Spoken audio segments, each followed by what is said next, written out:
Blog Talk Radio.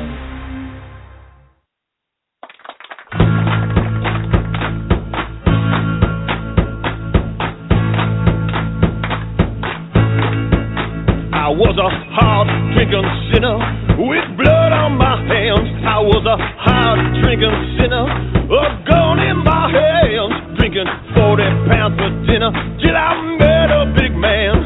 And the man said, how do we do? How do we do? How do we do? How do we do? How do we do? How do we do? Well, I feel like reborn. I feel I'm renewed. 'Cause the man said, how do we do?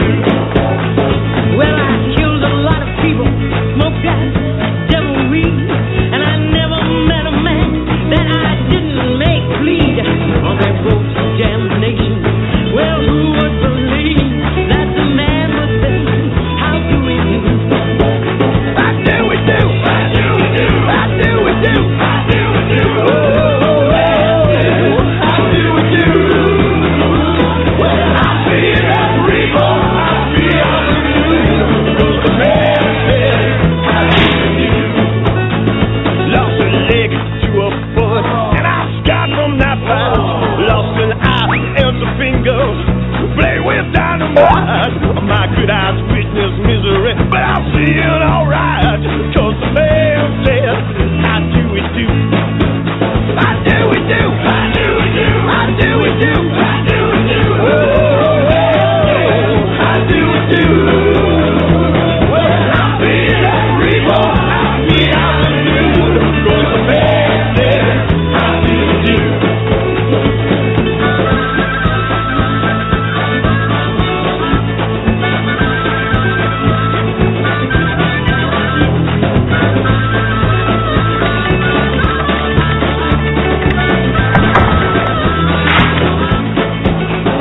Well, I pulled a lot of triggers, shot a lot of good men, broke a lot of hearts, hearts that never will mend. But now I'm at the station, and I made a new friend, and my friend says, how do we do? How do we do? How do we do? How do we do? How do we do? How do we do? Well, I feel like reborn. I feel I'm renewed. 'Cause the man said, how do we do? How do we do? How do we do? How do we do? How do we do? How do we do? Well, I'm feeling reborn. I feel I'm renewed. 'Cause the man said, how do we do? Well, I'm feeling reborn. I feel I'm renewed. 'Cause the man said, how do we do? Well, I'm feeling reborn. I feel I'm renewed. 'Cause the man said, how do we do?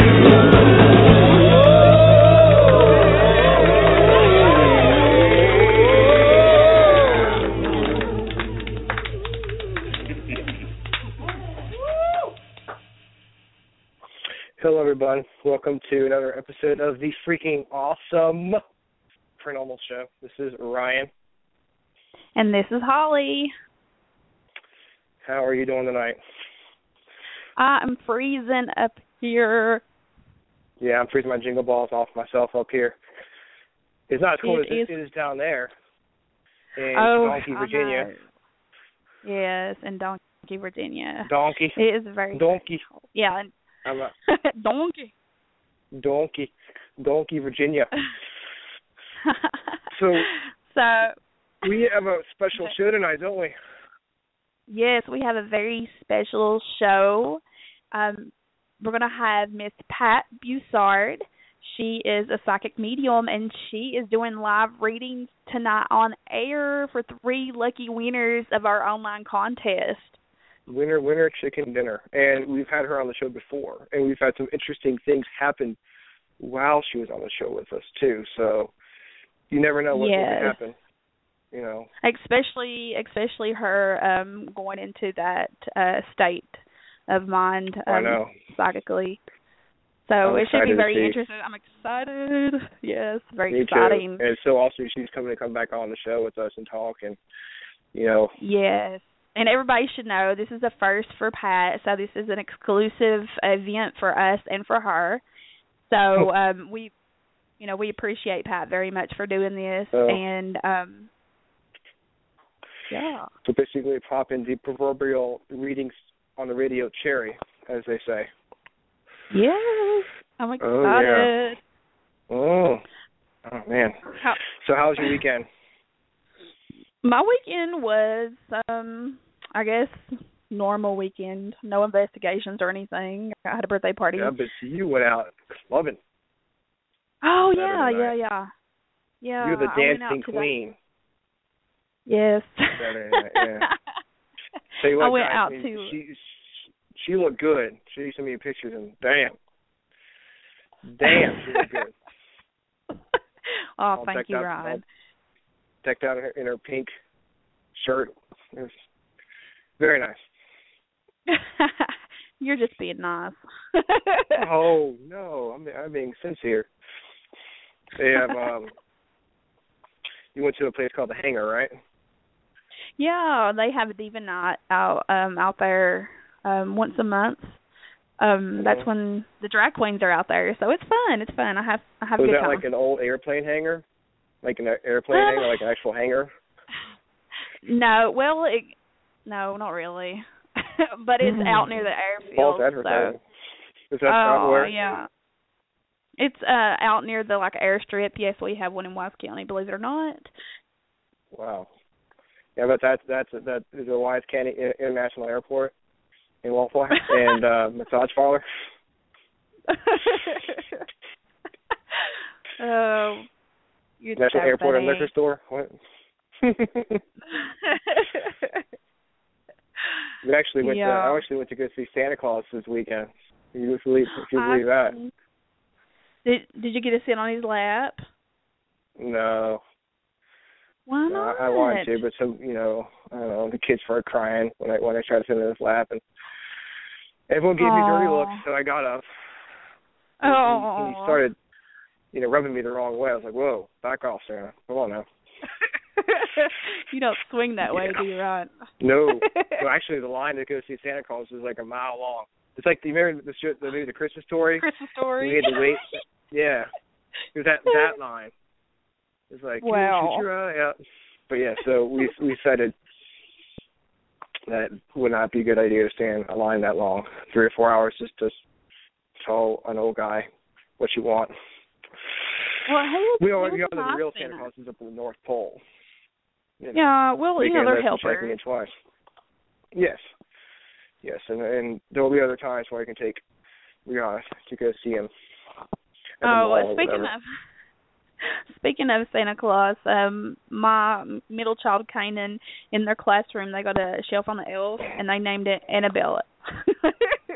Annabella? Yeah. That's cute. Like the doll? Yeah. Annabelle? I mean, that's what come to mind for me. I was like, he knows about Annabelle, or that was just a coincidence? Well, either that, or the movie came out, so I mean, that Annabelle doll is scary. I mean, who would buy that shit for their kids, anyways? And if it was a real doll, I mean, believe it or not, the real some kids Annabelle are kind doll of was. Well, I mean, the real Annabelle doll was a Raggedy Ann doll, a big one. Yeah, I know. And some shit happened with that doll. One of the guys said he woke up and found Annabelle on his chest trying to choke him. Can you imagine waking up and seeing a giant Raggedy Ann doll on top of you trying to choke you? I would say you'd have some issues. Yeah. I think I would be scarred from that. Yeah. But you'd be surprised how many people have fears of dolls. So some of the dolls are scary looking though. And some of the dolls, like even they use they'll use real hair. Sometimes they make a doll out of a dead girl's hair. They'll use the hair in the doll. Yeah, that's freaky.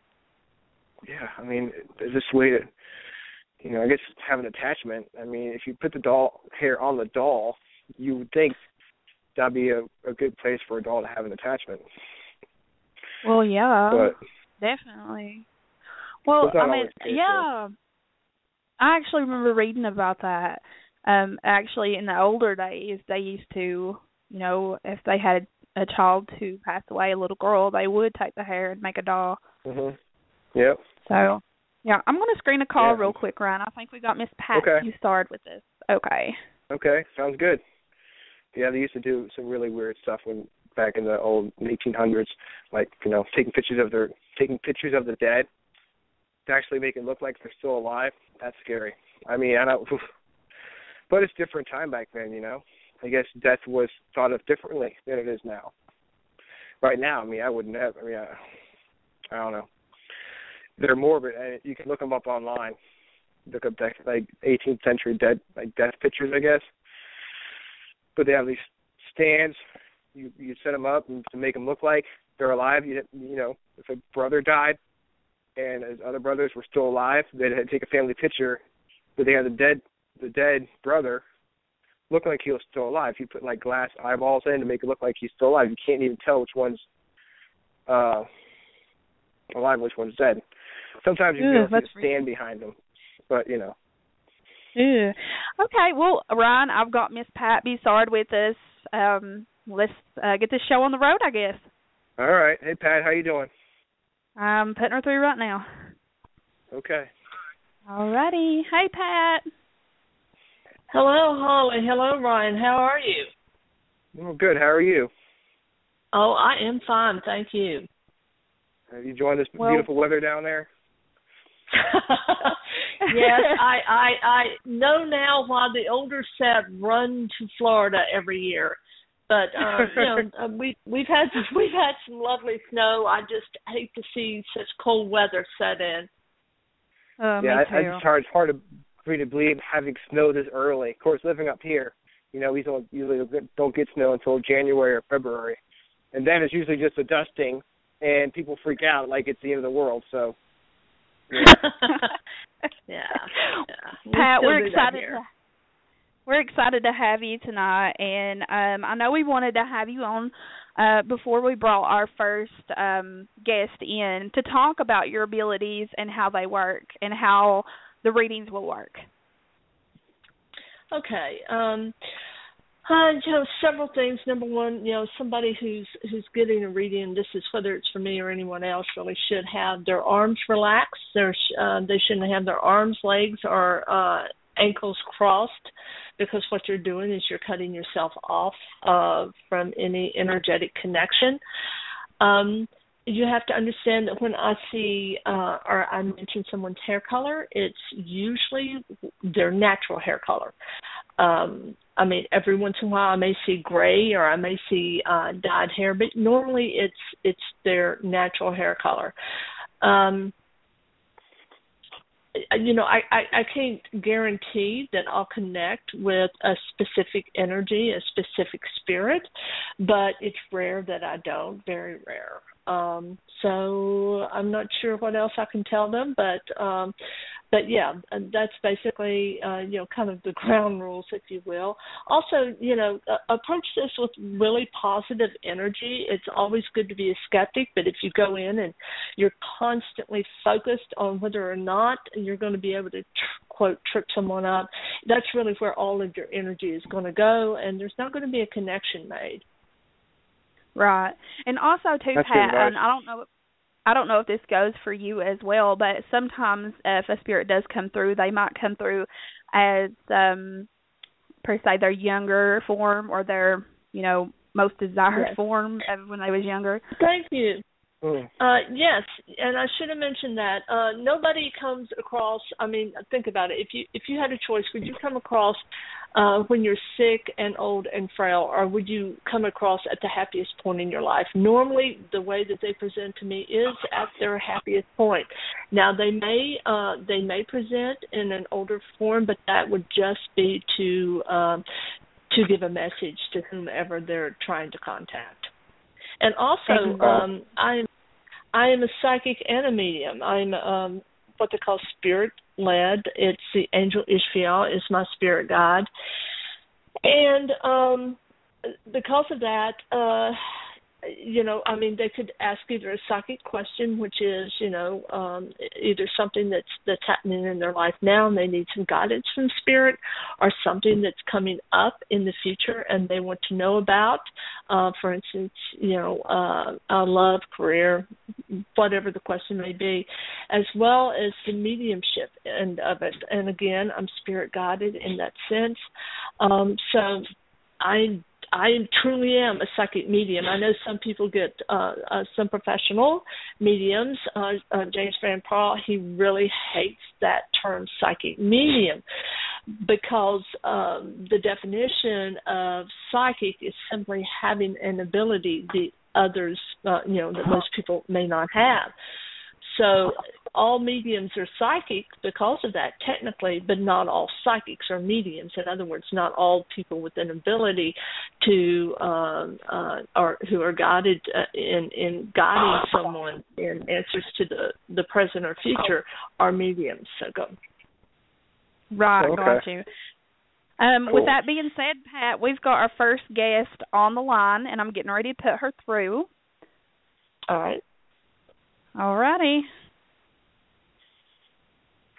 Hi, Hello? Heather. You're on air. Hello. Hello. Hello, Heather. Hi, how are you? We're fine, Heather. I was going to go ahead and tell you guys, Pat, I'm going to go ahead and mute me and Ryan and let you guys stay on air so we won't interrupt you guys. Okay. All right, Heather. What question do you have for me today? Me and my fiance have been trying to have a baby, and we're wondering if that's going to happen. Wow. Okay. When you mentioned a baby, it's funny. Normally, well, not funny, but normally, I'll see either like pink or blue, if there's a baby in the future. And what I saw was yellow.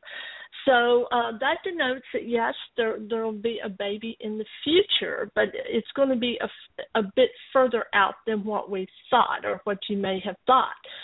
And that's why I'm not getting a, how should I put it, pinpointing whether it's male or female. I'm just seeing a yellow blanket, which indicates, yes, there is a baby. Yes, it's in the future, but it's too far, which is usually about 12 months to 18 months out for me to get a message as to whether it's male or female.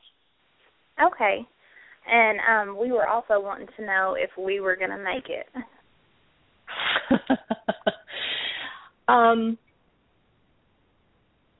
Give me just a second, Heather. Okay. Okay. Okay, Heather, I'm going to ask your current boyfriend or your current relationship, does he have dark hair and some facial hair? He's got sort of, okay, I'm going through a divorce right now, so that may be something you're seeing. All right, yeah, I'm definitely, I'm sorry? So we don't want to get those two mixed up.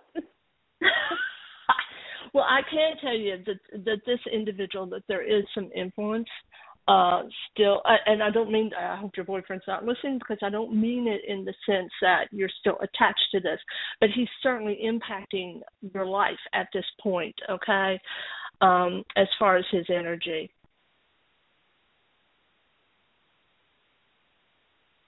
Do I have you?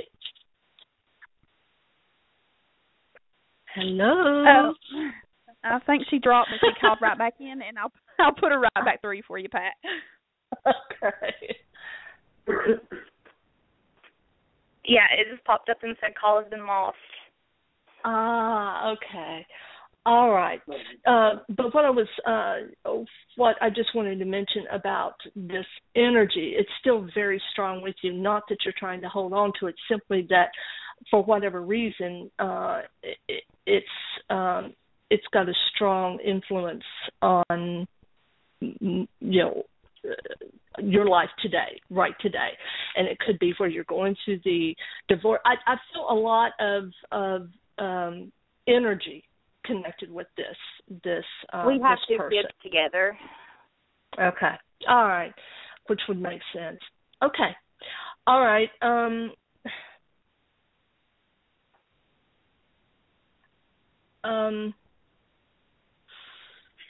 Oh gosh, I'm trying to get the other gentleman's energy and what he looks like. Okay, I can tell you. Do you want to know everything? Yes. In other words, okay. I will tell you that for whatever reason, his energy is much weaker than your ex-husband. I have no idea what that means. That either means that the swirling emotions that this ex has for you right now, and with everything, the connection of the children, it's just so powerful that this gentleman, the second gentleman's energy is just not as strong. You ask if you felt that, that question was, would you, your relationship last with this other gentleman? At this point, I'll be honest with you, I don't know. It's rather weak. I'm just not feeling, gosh, how should I put this? See, I hate it that we're public, I just wonder if this person has the emotional strength, if you will, to survive the current situation and then to flourish afterwards. Okay.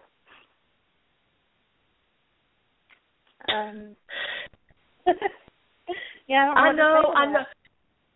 Well, the thing is, and I say to people, if you have a gift and I'm spirit led, and that means I can't lie to you, and that's oh yeah, I can't lie to you.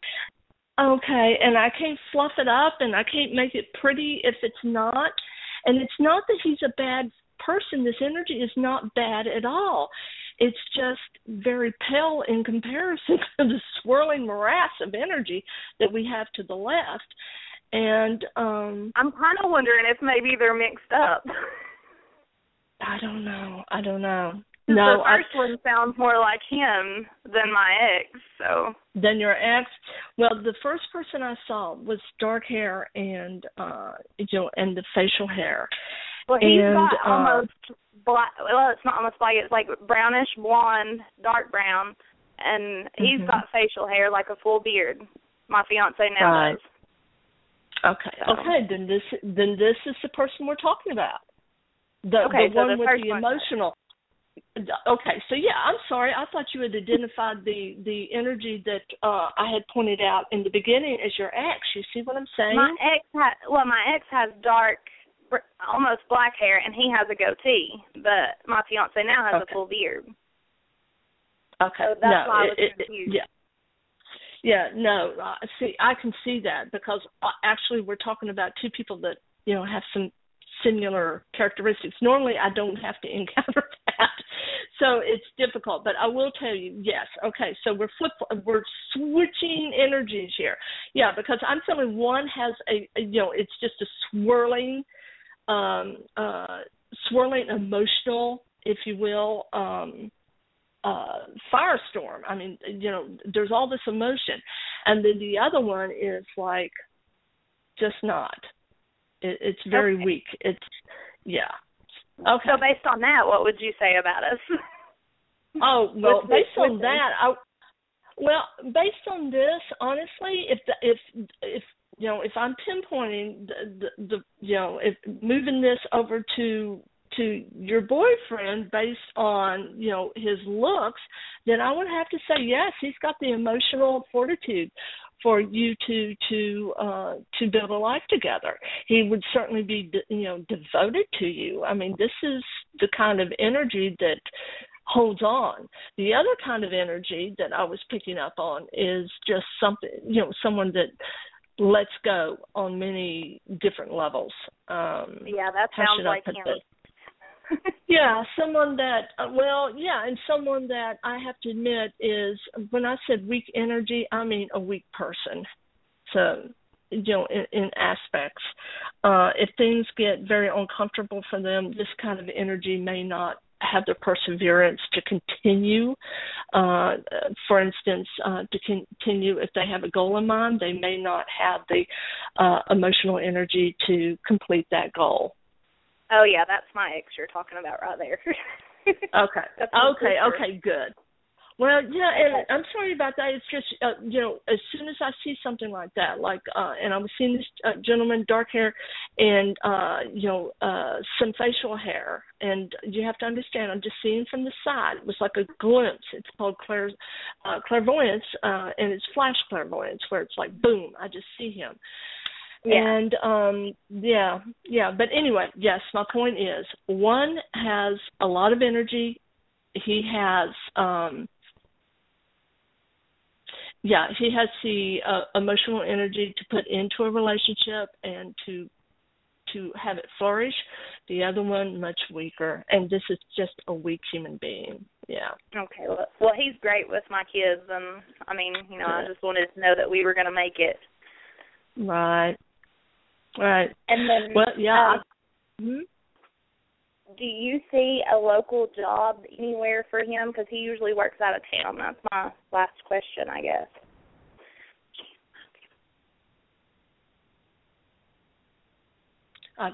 Give me just a second. I'm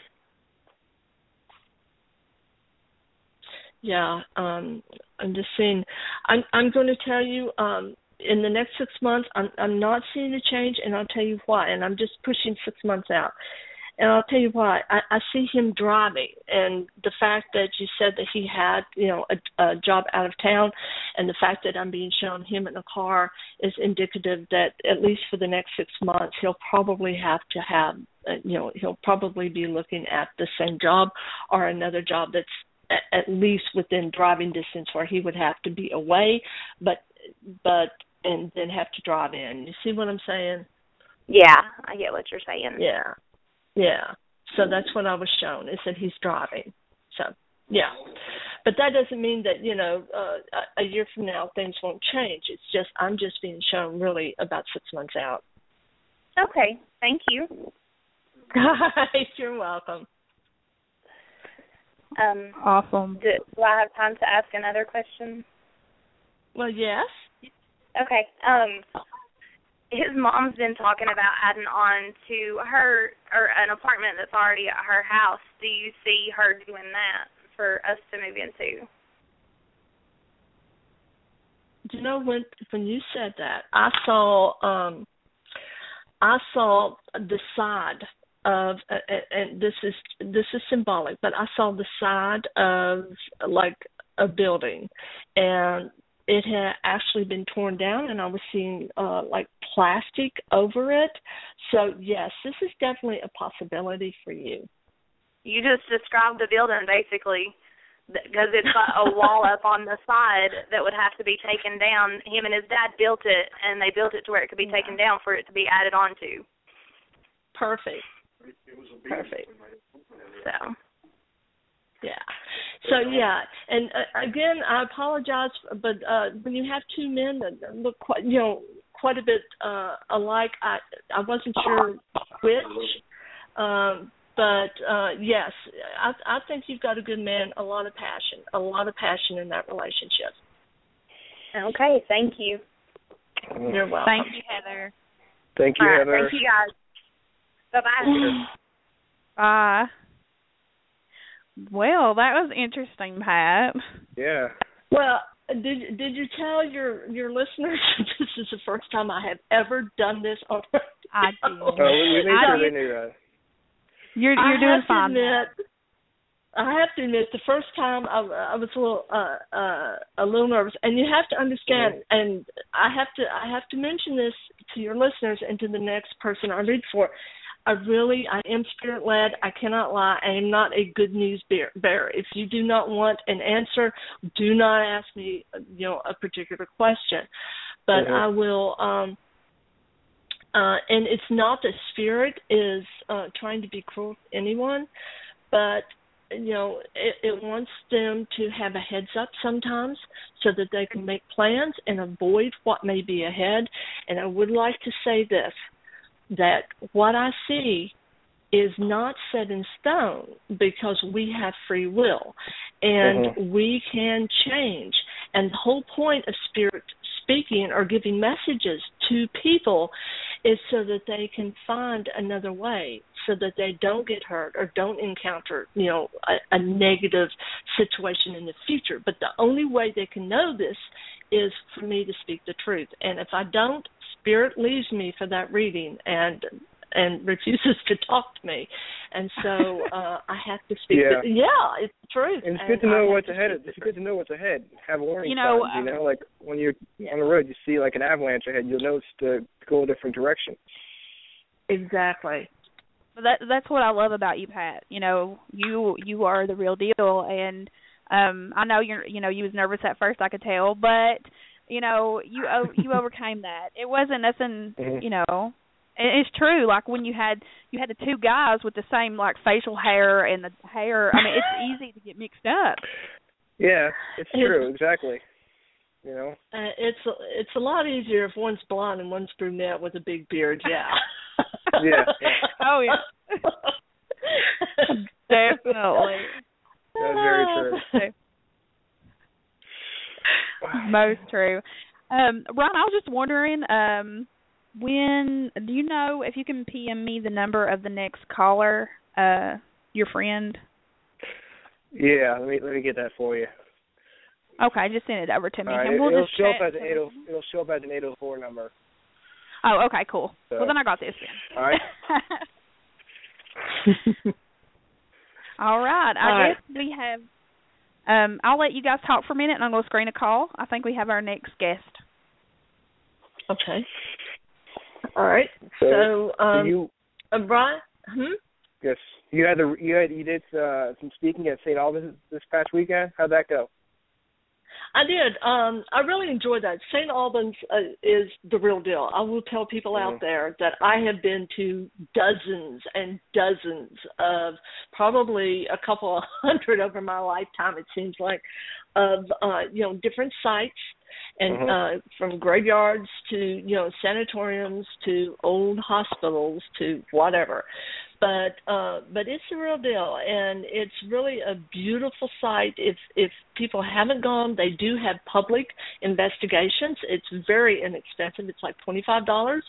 And if you haven't had or are not with a paranormal team, or if you haven't done this, as a matter of course, then really you need to come to one of these. And I don't mean to pitch, except it is such an amazing place. I've seen so many things there. And actually on YouTube, if people are interested in seeing an anomaly that I picked up, I'm also I call myself a semi-professional photographer. I've shot for a lot of paranormal magazines. And I caught an anomaly, and it's actually in a YouTube video that I posted called Ghost Caught on Camera at St. Albans Sanatorium. So if you're interested, be sure to share that on our page. For sure. It's awesome. It really is. And but I gave it a talk. Oh, welcome Sorry. back. I interrupted you guys. I didn't mean to. I was trying to stay quiet. We have our next guest. If you're ready, Pat. Okay. All righty. Hello. Hello. Hello. What's up? How you doing? Oh, no. I'm fine. How about you? I'm doing good. And I'm going to go ahead and do this. Sounds good. All right. May I have your question? I didn't really have any specific question. I was just kind of wondering what you could see, or if I do need to ask you a question, I guess I could ask about my career. I'm happy where I'm at. I was just kind of wondering if I will stick with that, or if I will move on, or. Okay. Let me see if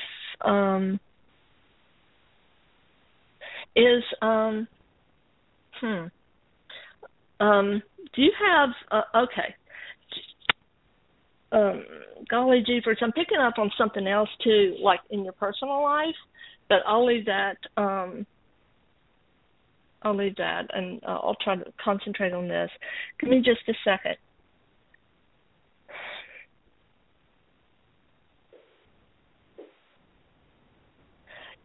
Honestly, and one thing I will tell people I read for, I'm very honest. If I'm not picking up anything, I will tell you that the reason I'm not is because usually you're in a situation where you don't want to change, and it would have to be some amazingly awesome something to come along and change your mind.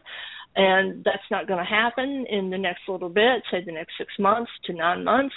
So I would say that you are going to be where you're at for a little while. Okay. Yeah. Yeah, I am pretty happy where I'm at. I just I moved away from home almost 5 years ago. Well, is there something going on in your personal life right now? The only reason I ask, and I'm not quite sure what it was, but I was seeing a woman and somebody with, it almost looked like medium brown hair. Is that something bad or just like an involvement? No. Or... Yeah, maybe something like that. Just, she just appeared, and, I saw this particular person, and I was kind of being drawn back to that, and so I was just asking you.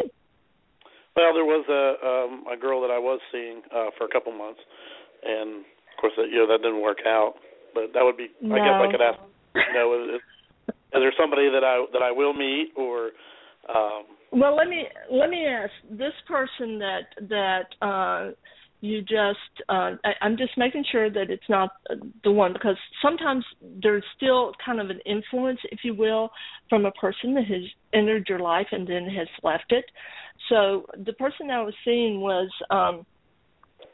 she would have had hair probably maybe below her shoulder, and it would have been. Either curly or, some way that she would have worn it where it might have been like cut, so that there would have been some body, if you will, to the front of it. Was that the person that was in your life? No. Okay, then this is the person that you can expect to turn up. Because it's either somebody who's had a recent influence or somebody who will walk into your life. Okay. Yeah. Cool. Yeah. That's good to know. Well, yeah, and I have a lot honest, of friends that are female, but none that I have feelings for. So I was just kind of wondering if there was any. This person will have an influence in your personal life, because that's what I was being drawn to. Remember, I asked you about it, and I will tell you that the recent relationship, and I think I was being drawn to this because of that. It was really, I was getting a lot of energy, like a lot of heat, like a lot of, how should I put this? I don't want to call it discomfort, but definitely not pleasant, maybe at times or at the end. So anyway, that's what I was picking up on. It was. I just kept going back to that, and then I was being shown this person, which will be the person that will come into your life next. Okay, good. I really didn't have any other specific questions. I guess if there's anything else that you see, or that you could tell me. Are you wanting to? I don't know why I saw this. Are you wanting to? Like to purchase a car, or are you going to be in the market shortly for a car or a truck? No, I already have a truck, so I do want a car that I want to maybe next year, depending on how my finances go. Because I have a couple things going on that. Well, let me ask: do you like black? The color black? I do. Flat black is my favorite color. Yeah, well, it's going to manifest, just to let you know, and it will be black. So, yeah. Doesn't surprise me. I'm sorry to interrupt, but yes, black is the color. Black is the color. No red, Holly, no red. Okay. But anyway, yeah, this will manifest, and it's just something that Spirit wanted you to know. And also about the woman, it's like this woman is going to be very special, I think. So just look for her. Good. That's what I she need. Will That's find what I you. need. Can she cook? That's what I want to know too. Oh Lord, do not do the. Can she fix me a sandwich? I can tell you this. I was getting very good energy from her. She is definitely somebody that will, know how to before herself, which is a very rare gift. Good. I need someone good in my life like that. That's kind of what I'm missing, because I'm happy, everywhere else, job and life, and I have a really good family and surrounded by lots of friends, and so that's kind of the thing that's missing. Well, it's funny because that's where I was so being pulled to, the whole time that we were talking. And so anyway, I'm very pleased that Spirit had such a nice message for you. So. Yes, and keep in touch. Let Holly know so that she can tell me when you find this awesome person, okay? I will, and that awesome car, right? Yes, and he's going to have red rims, just saying. It won't have red, I know that. Sorry, I had to unmute myself for that one, Josh. I figured you would say something. Wow. All right. Any other questions? No, I think that's it. I know I'm supposed to come down and investigate with Holly. Will that happen soon in her group? I've been waiting for that call. I like that. After this, I don't think Spirit has to get involved with that one. I am sure that she will call. Yes. Pat knows me, y'all. She will. Well, thank you very much. I appreciate everything that you've told me, and I've never had a reading before, so it was a good first experience. Okay. Yeah, he was really excited. He wanted to win, and when I pulled his name, I was like texting him and messaging him. Oh, well, I'm glad. Yeah. I really am, and I hope that I hope that everything works out for him. But I feel he has good energy also. And one thing I will tell you, and there's this law of attraction in the universe, and that is what you put out, you get back. And my philosophy, and I try to live by it, is always give more than you take. Yes, that's very true. Okay. I can tell that. Yeah, and I can tell Josh is one of them people. And Josh, when you get to come down and investigate with us, we're gonna have to bring Pat with us because she ain't too far from me. Well, that would work out great. Yeah, I look forward to that. Well, we've got our next guest who's ready to come on. Josh, I appreciate you very much.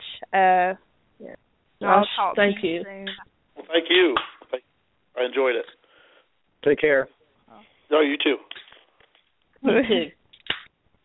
Okay, that was awesome. We do have our next guest up and ready. For you, Pat, if you are ready. I am ready. All righty. Hello? Hello? Hi. There she is. Hi. Hey. How are you? Good. How are you? I'm doing just fine. And I'll go ahead and mute us. Sounds good. Hello? Hi, Pat. Hi. And who am I speaking with? What's your first name? Sandra. Hi, Sandra. Hi. Sorry, I'm what really is your nervous. question today? I can tell. Relax, honey. Do you have your arm? Don't cross your arms or your legs or your ankles. Be very open so that heart chakra is showing, and it makes it so much easier for me to connect with you. And I will tell you, because I want the audience to know that Holly had offered to send y'all's photographs to me, and the winners, and I said no, don't send me the photographs because there's so much that a cold reader can pick up from a photograph. They look at whether you're wearing a wedding ring or what you have on or anything like that. So I just want the audience to know that I do nothing about any of you tonight, and I like your energy, Sandra or Sandy. Sandy, what am I doing? Is it Sandy? Yeah. Did I tell you I'm ADD? You know I'm ADD, right? Oh, I am too. Anyway, okay, there you go. Do you know that one of the correlations between psychic ability and some of our little foibles is that many of us have ADD. So, but anyway, what's your question tonight? Yeah, twitch. Well, I guess I'm wondering if I need to be worried about my health in the near future, like the very near future. Let me. Okay, now this normally, Sandy, and I'm going to really push some energy towards you. Normally, what I would do is I would put my hands. We all have an aura. It's our human energy field. It exists. Carillion photography. If you take a picture, you can see this energy field, right? So what I do is I actually put my hands through your energy field so I can feel. But let me focus, okay, and see what I can pick up.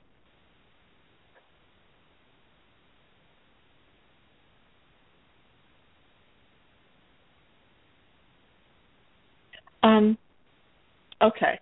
Let me ask, do you get, okay, this is what I was seeing. It was weird. It was like I was seeing your energy field, and I was seeing over your head it was like a donut, if that makes sense. But I know, but it's like a black donut with a hole in it. Okay, so I have to ask, do you have headaches? Do I have headaches? Do you have headaches?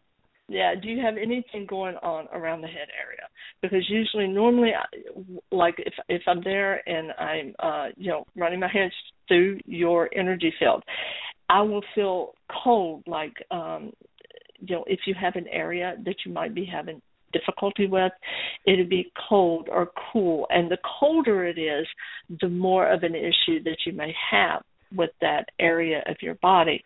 The only thing I was seeing was this, it's almost like a black donut-shaped thing, and it was over your head, which made me wonder, do you have headaches? Not really. It's probably just because I'm crazy.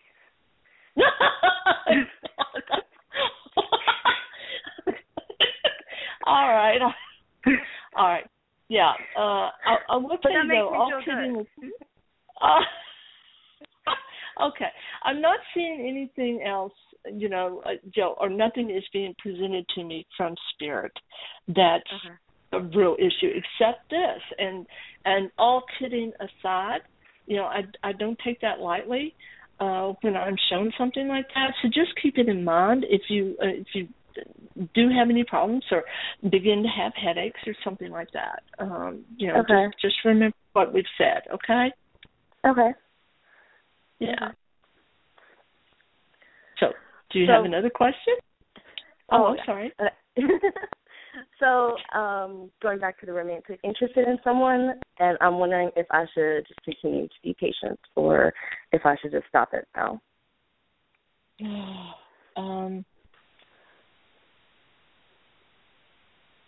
Let me see. I'm trying to focus on his energy. Okay. This person, is he lukewarm towards you?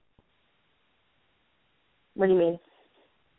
I mean, like, at times, I just feel that it's almost, he's like lukewarm. Like I'm not seeing passion on his part, okay?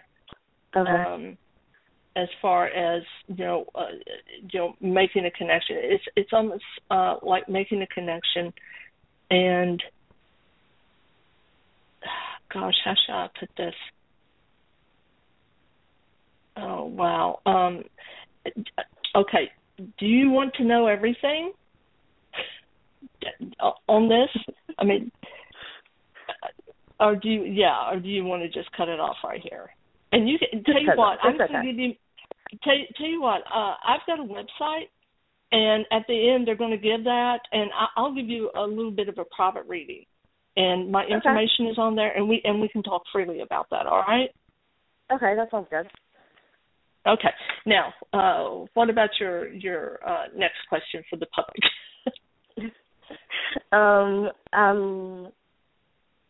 I guess this is kind of a different question. Nobody's really asked this, but I'm just wondering if I have any lost loved ones that are watching over me.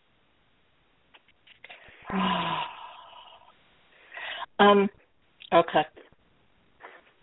Whenever you were talking about, loved ones watching over you, do you have a female? She would have had lighter hair. I'm not feeling that she would have been like a mother. It's more like a maybe an aunt. There's a little bit of separation there, but she's definitely got light hair, and it's like I'm sensing that she would have had a lot of stomach issues, like through the esophagus area. I have no idea. Trying to get anything else. Yeah, she would have been at least a generation back. I mean, we're talking, she's got, I'm not feeling like it's a mother energy. It's more like either, an aunt, a grandmother. There's something about it being stepped back, but that's what I'm getting. And it's someone that is,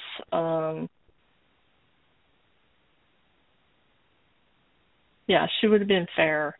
I'm seeing fair hair, not really blonde, but kind of either light brown or something like that. Okay. So that's not popping up at you. Tell you what, do me a favor and ask somebody in your family. Because I always have people that come back and say, oh, yeah, that was Auntie Jen, and, just a description of her. So, kind of write that down, and then and remember about it was up through the esophagus. Like, she would have been somebody that would have had, like, a lot of acid, type of reflux, just really uncomfortable in her chest area from her stomach. Okay. Yeah. Okay, I'll ask. Okay. Do you have anybody in particular that you're wanting to contact? Because when you just throw it out there, is there anybody around me? You have to understand that whoever's the strongest at that moment, or whoever wants to be heard the most, is the person that steps up. So if you have somebody that you're interested in speaking with, then we can ask that person to speak with us.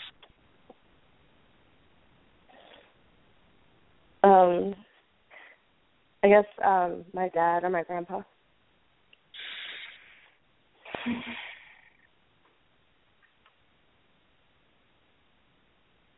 Okay. Now, of course, I don't have you in front of me, and there's a little bit of pressure with this radio thing. Do you have a question for either one of them? And that way, if we have a question, we can bring that energy closer. Okay? Oh, I can't think of a question I can ask him right now. Oh, wow. Okay. You're a tough one, Sandy. Okay, hold 1 second. Let me see if I can get anything.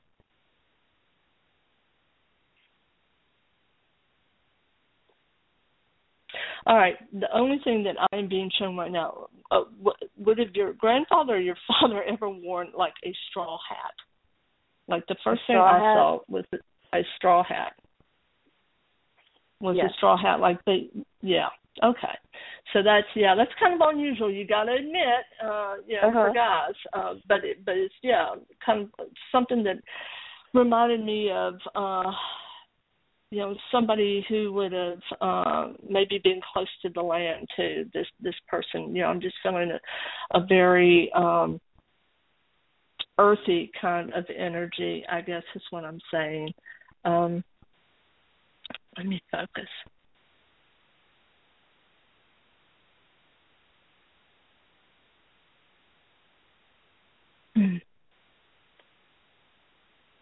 I'm trying to trying to bring this energy closer.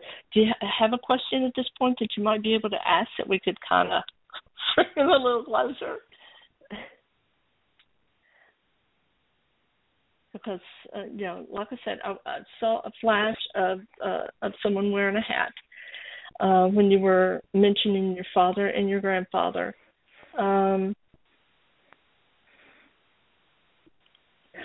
Was let me ask, your grandfather, was he close to the land? Was he somebody who would have been outside quite a bit? Yeah, with us. Yeah. Yeah. Okay. And oh no, I'm seeing some piece of machinery that he would have used quite a bit. Wow. During the summer, would he have been out quite a bit, summer and spring? And the reason I'm asking, I'm seeing a man walking outside. It was very important to him to be outside. That, that is,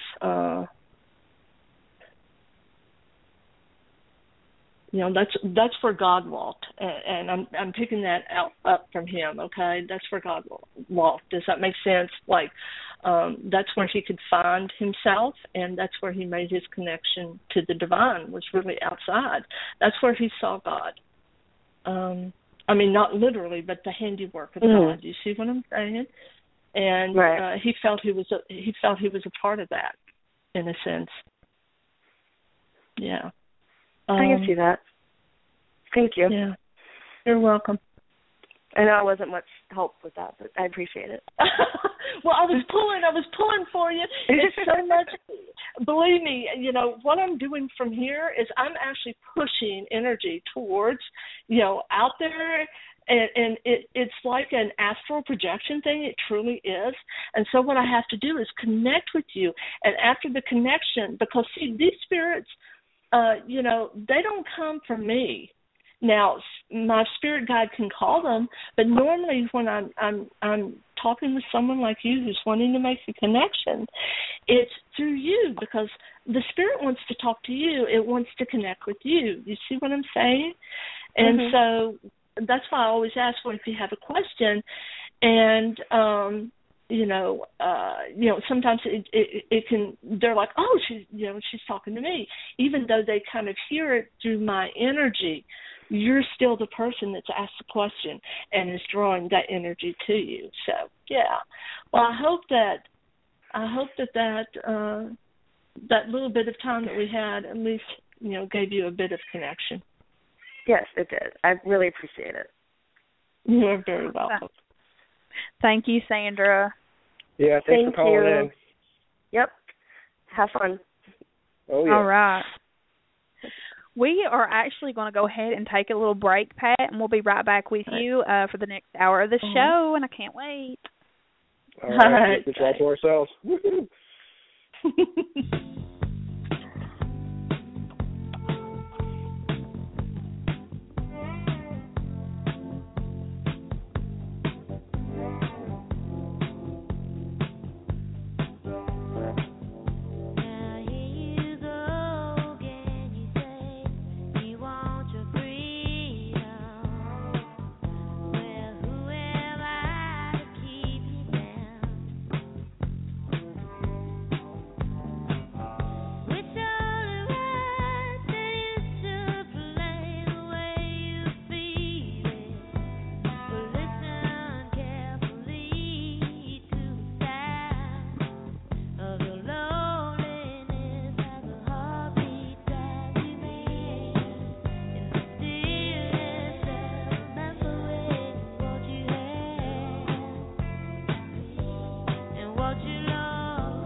Welcome back to our second half of Freakin Awesome Paranormal Show with Miss Pat Bussard. Hello. Hello, Miss Pat. Hello. Ryan's getting all British on us. Oh, Lord. I'm getting all British on you guys. Hello. Thank you. While we are on here, Pat, I've got a question for you, if you don't mind. Sure. Okay. There's a spirit that stays around me, and he is actually, a dad of a friend who passed away, and I know he's around me, but I'm not sure. I've been told that he's around me to kind of protect me or whatever, but I wanted to know a little bit more about, why he's around. I can try to connect with that energy. Give me just a second. Go ahead, Dora. Okay. Let me make sure that I'm getting the right energy here. And again, like you mentioned, no one shows themselves as they were whenever they were, sick. Okay, definitely. So what I was seeing with you, and I don't know why I saw this, but have you ever seen the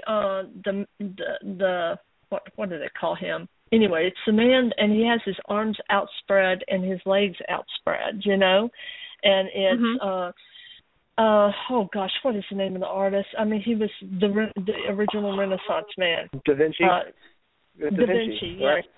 Yeah, exactly. Anyway, this energy was presenting himself, obviously fully clothed, but still his arms were above his head, and it was like he had his legs spread. See what I'm saying? But his arms were stretched out, and I have no idea what that means. But it's also somebody that would have been he's not a bulky man. This is not a bulky man that presented.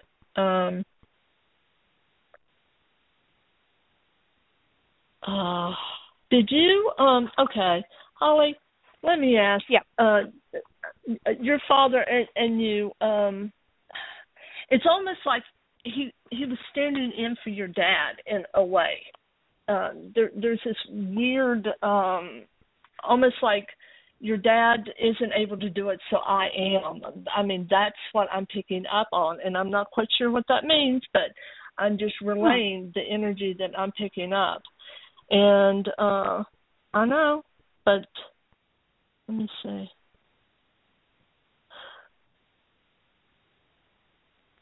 Okay, is your father still on the earthly plane, Holly? Yes. Yeah, that's what it is. That's exactly what it is. He's, and because I was trying to pick him up on the other side and I couldn't, so I thought he must be in the earthly plane still. That's what it is. He cannot protect you in the sense that this gentleman can. You see what I'm saying?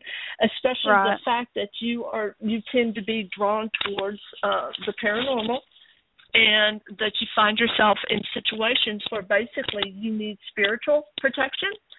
And so that's why this gentleman walks with you, is for that very reason. It's where your father can't protect you. You see what I'm saying? It's like your dad can't do this, so I will. I'm wondering if you're if you're talking about John.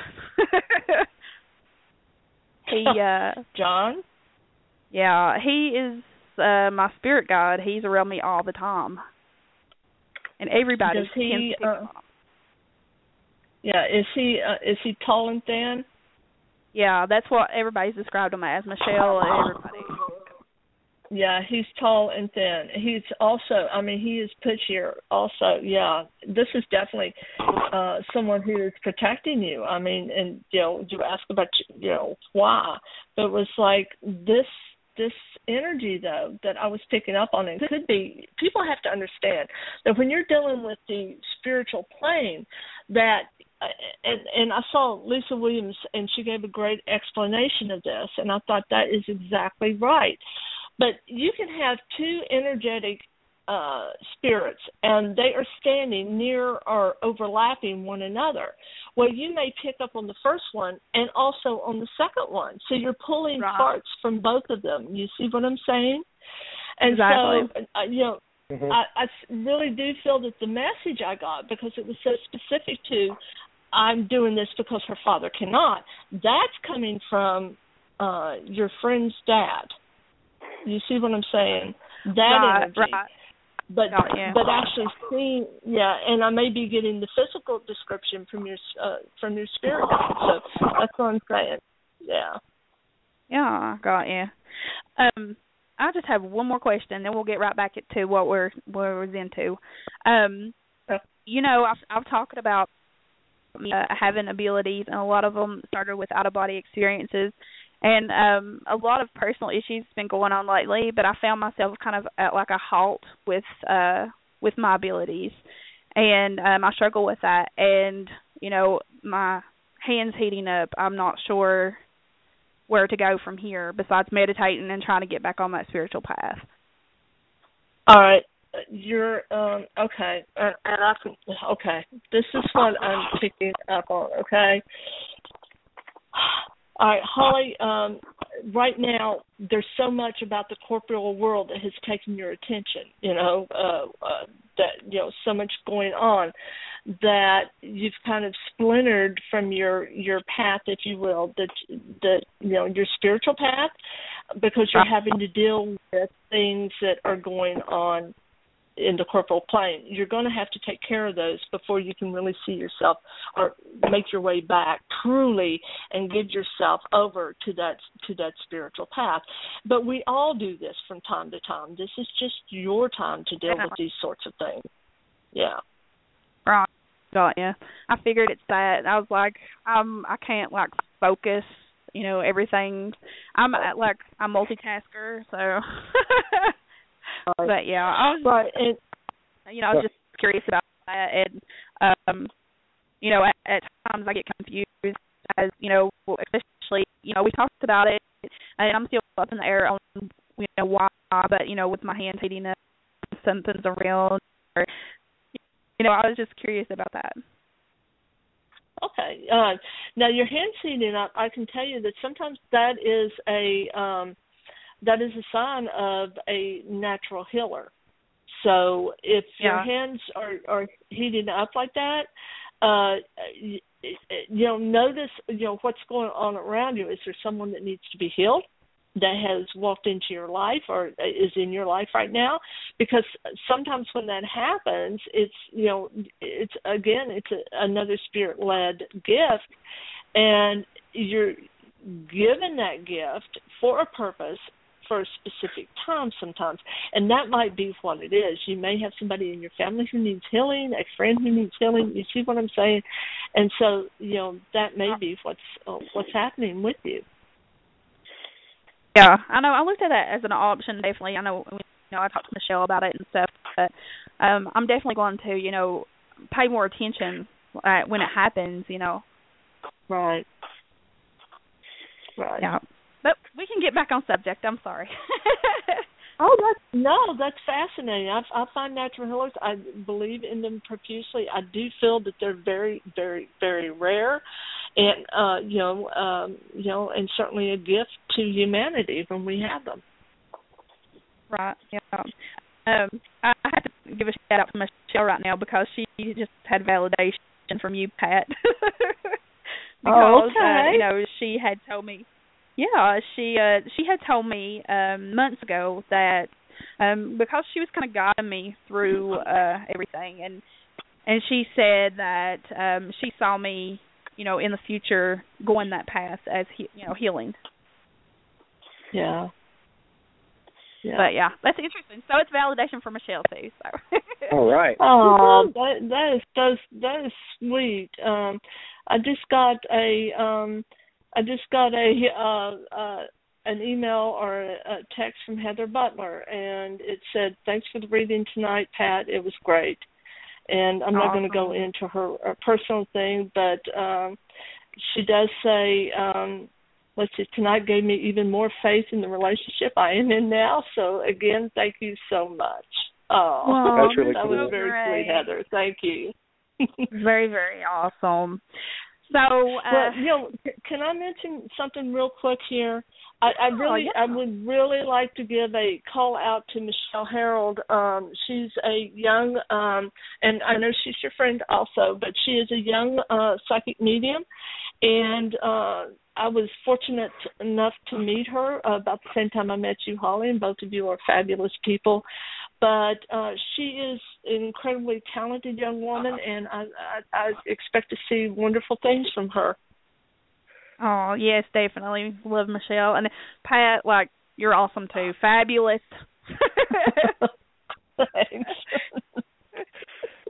So I heard you guys talking while I was screening somebody about the sanitarium. Oh, yeah. Yes. Yes.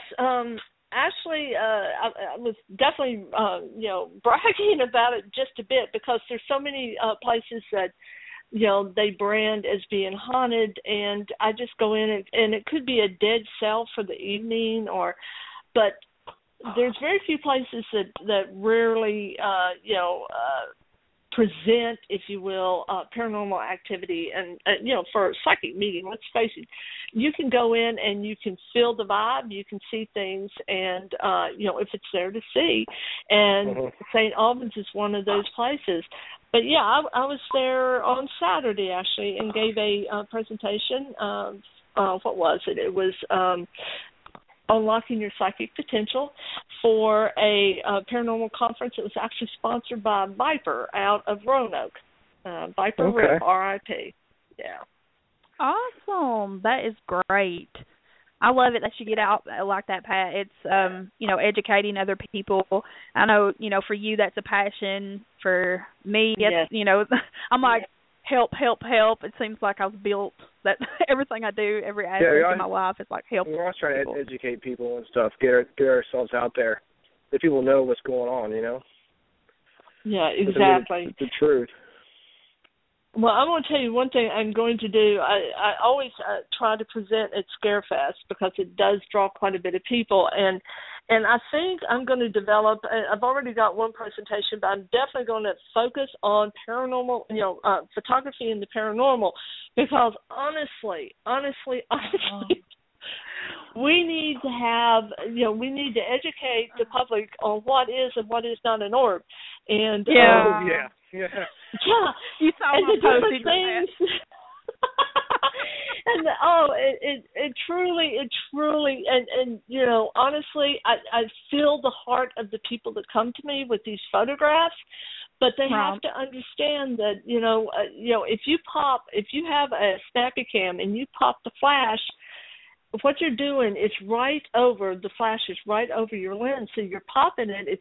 You're shooting light out, and any dust, any debris, any water, anything that's floating there in front of the camera comes back into the lens, and it looks like an orb. So, and that's one.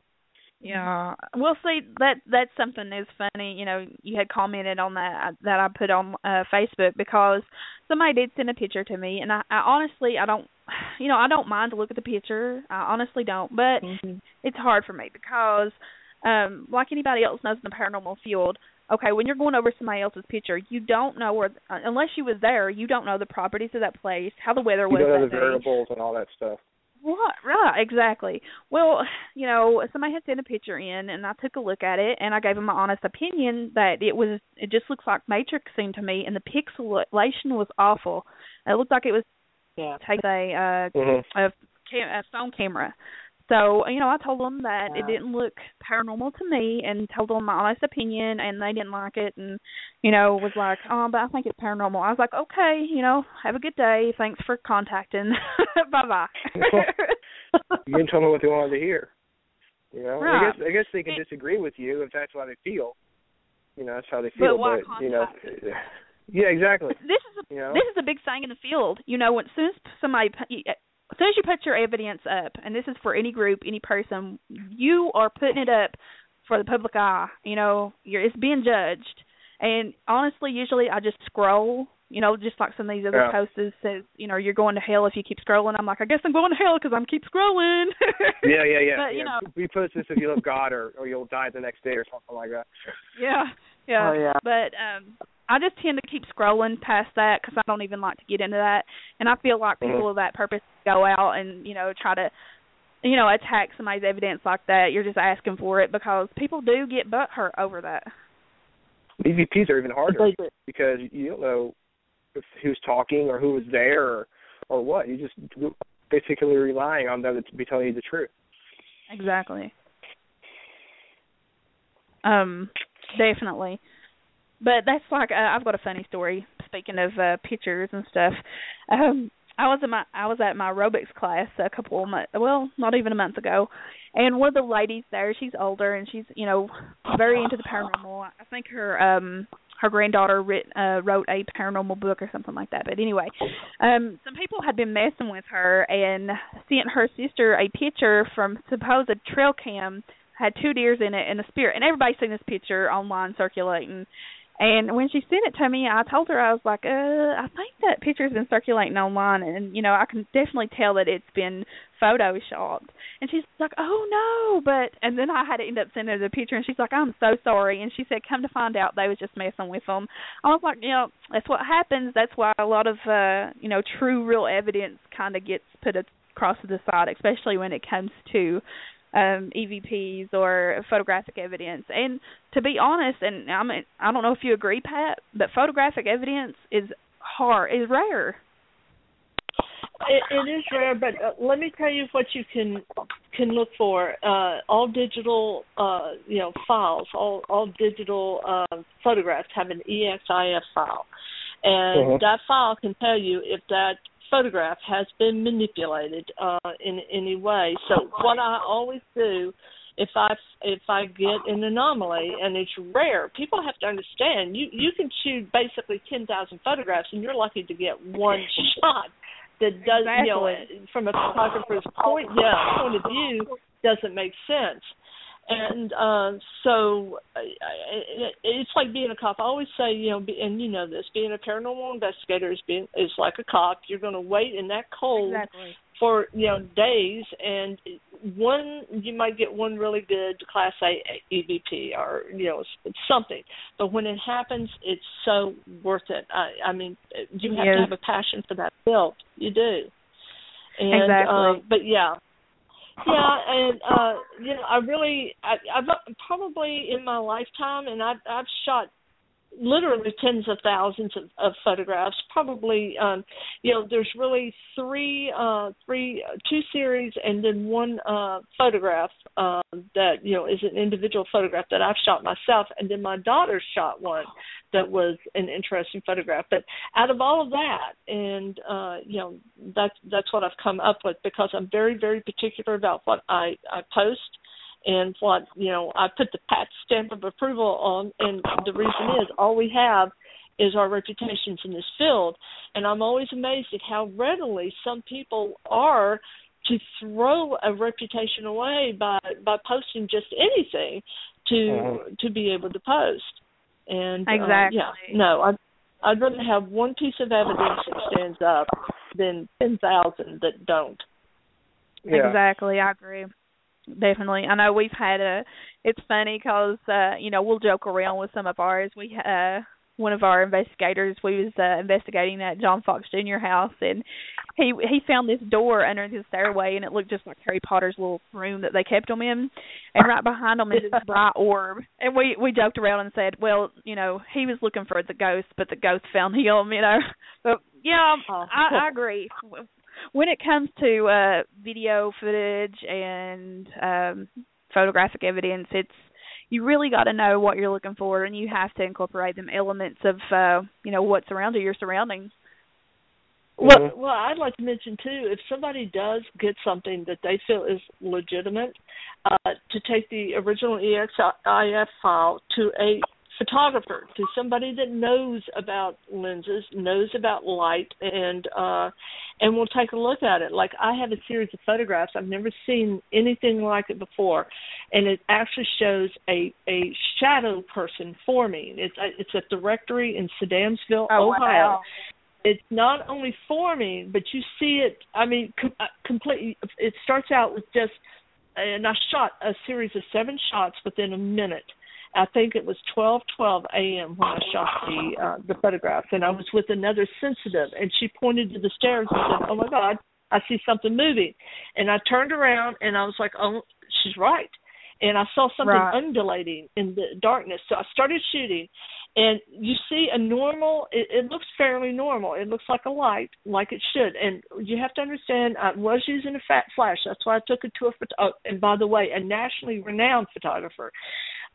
His name's Hal Brainerd. But anyway, I shot it, and it should push the shadow in front of it. That's where the shadow should be pushed, okay?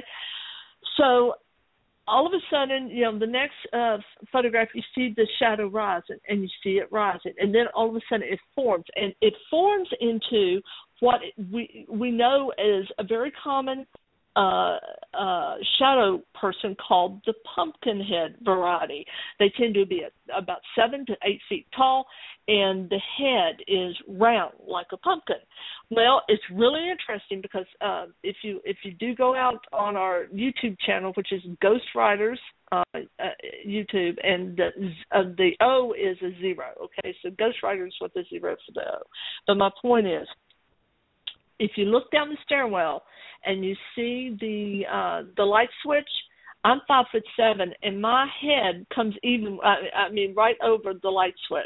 So this thing is probably about 7 to 8 feet tall, and it's just a phenomenal. But like I said, I shoot for paranormal magazines. I mean, I've shot for Haunted Times. I've shot for Ghost Voices magazine. I mean, I shoot for magazines, but I still took that series of shots to another photographer whom I had great respect for, and said, "Okay, we've got some overhead wood here.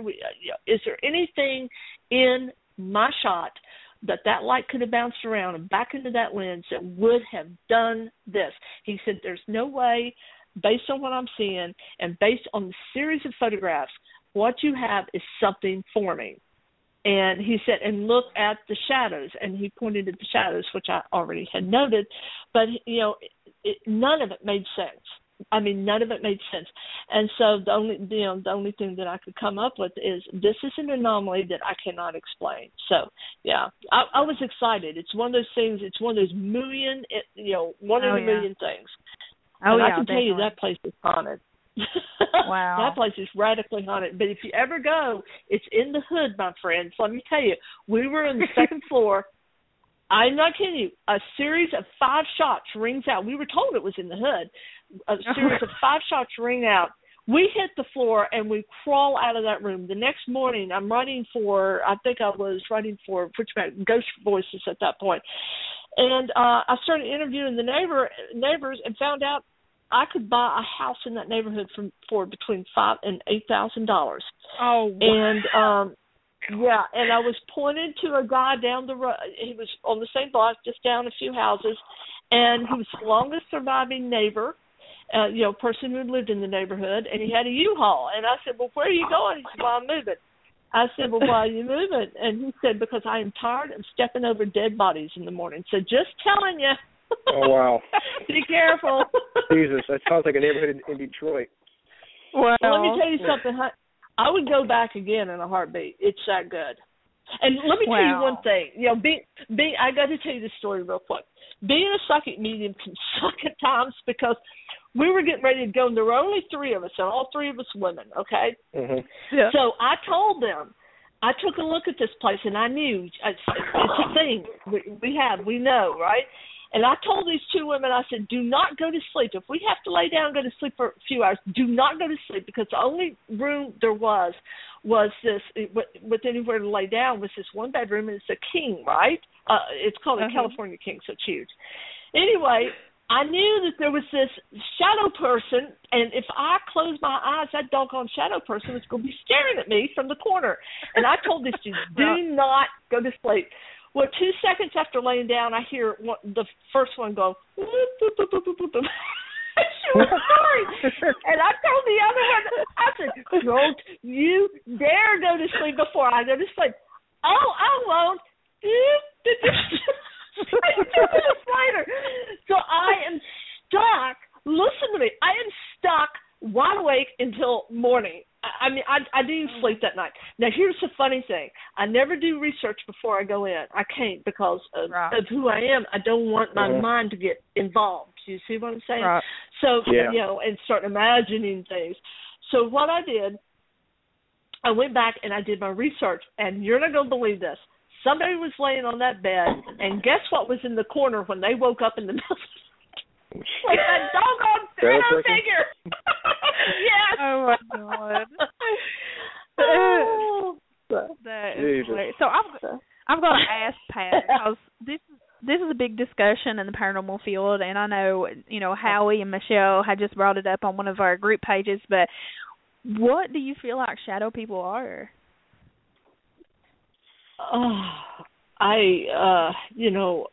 It's so funny because there's varieties, and I know that you know that. Like I said, the pumpkin-headed variety. But there's one that's the caked man or the hatted man, and when this particular shadow person presents itself, it has never presented to anyone when they did not feel that they had encountered pure evil. I mean, and the reason I'm talking a little bit about this, I actually did a presentation a couple of years ago on shadow people at Scarefest, but one person actually woke up. A man woke up, and there sat the hatted man, and he's got a flat hat, and he wears a cape or a trench coat. Trench coat. Yeah, it's been described both ways. And so he's sitting there, and he's like leaning forward. I mean, this guy's just come out of a coma, and he looks at him and he says, "Oh, I almost had you," and disappears. And of course, this man, yes, can you imagine? And I mean, people feel like they have met evil incarnate. So I don't know, because people have described him. They described, like, when I encountered the pumpkin-headed variety, the species, one of them for me. It was interesting, but I wasn't overwhelmed by fear. You see what I'm saying? Like I would have been, obviously, if it would have been. So are there varieties of them, species of them? I don't know what the answers are. I don't know. Yeah. I will tell you that that's a big discussion in the paranormal field, because we've come across of them. Michelle sees them all the time. Yeah.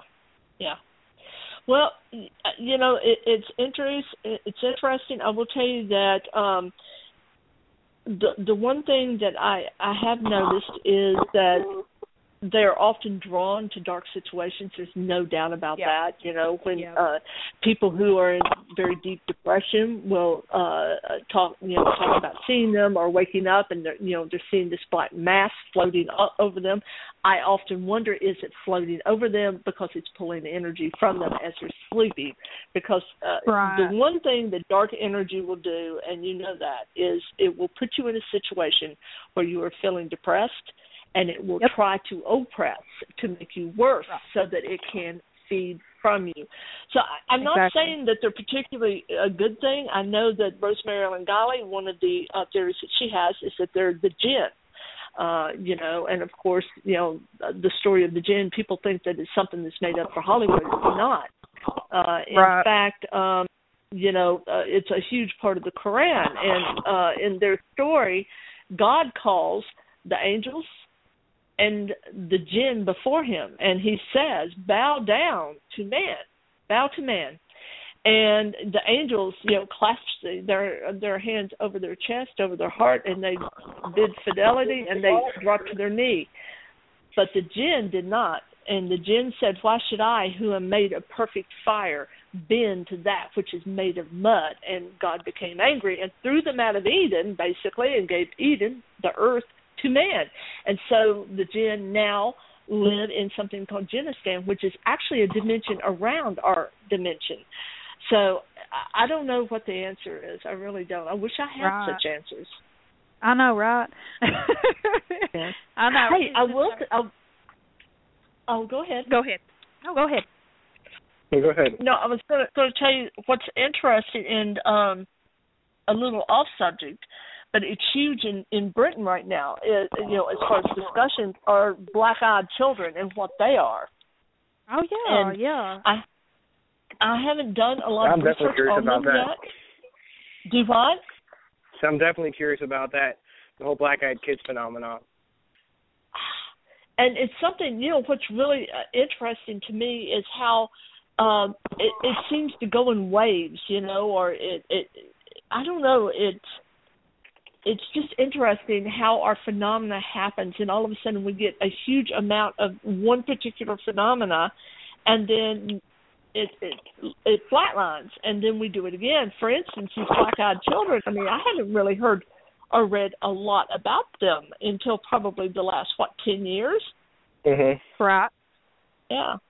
And in England, I mean, I was reading some literature. Who was it? I can't remember now. But they were talking about the explosion in sightings of black-eyed children in England. So I don't know. Are they even? Could they be related to shadow people?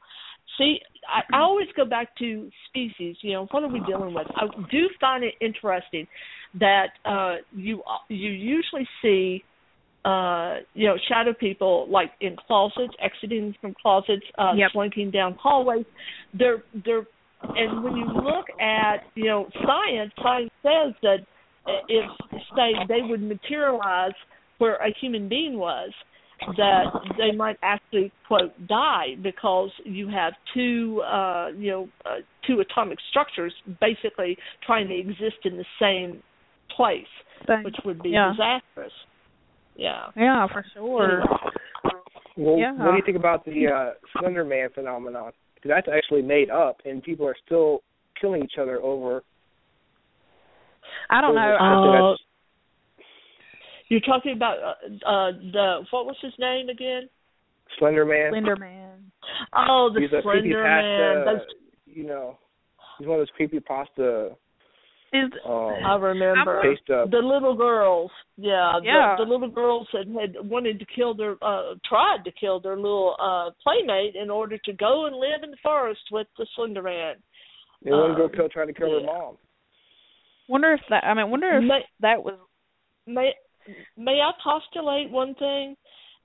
And that is, we talk about manifestation, and manifestation occurs on many levels. And who is to say that, yes, this thing was born in the realm of imagination, but through manifestation by all of these people, who knows if it didn't draw something evil, if you will, an evil entity that then shapes himself or itself into this form, you see, and then presents that way. Yeah, definitely. I can see that. And when it comes to manifestation and people putting that energy into it, I mean, it's definitely real. I agree. I agree. For sure. On the what was I going to say? Oh, I don't know what I was going to say.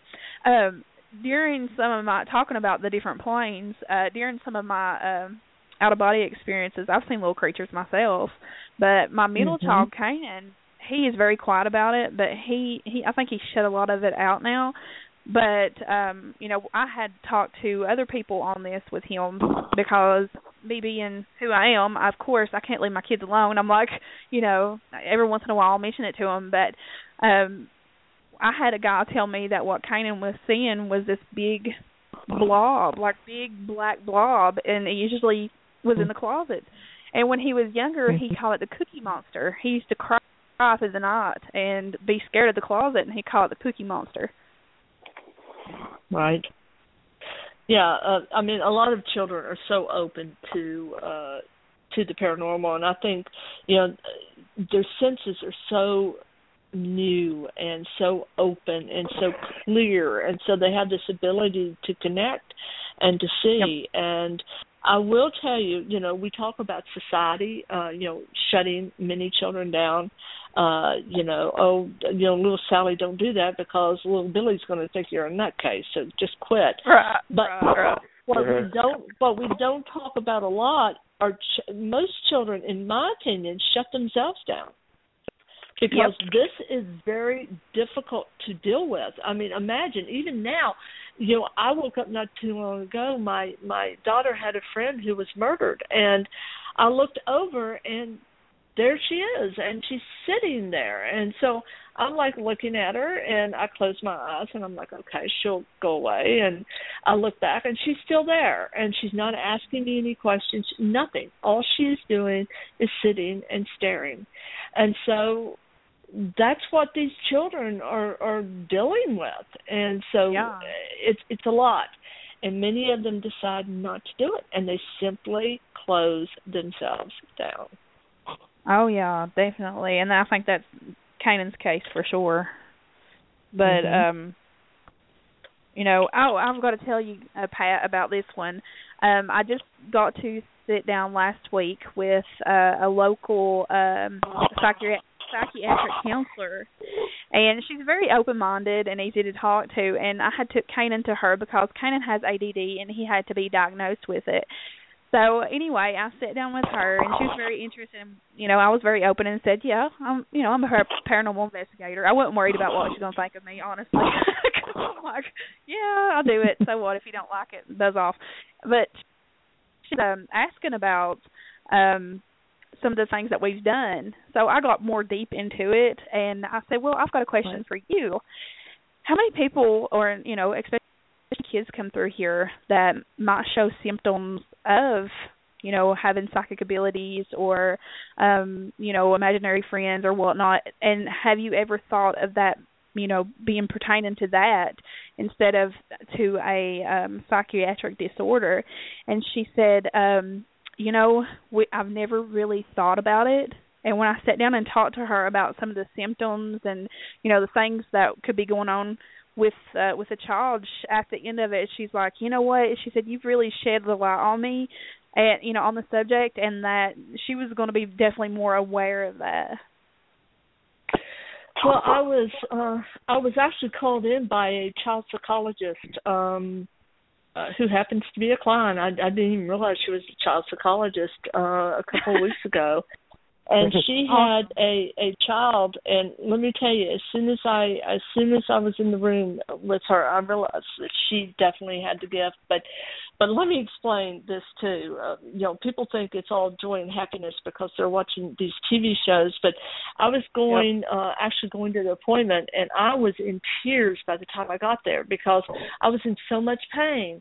And because somebody was trying to channel me, getting all excited because I was going to meet the parents.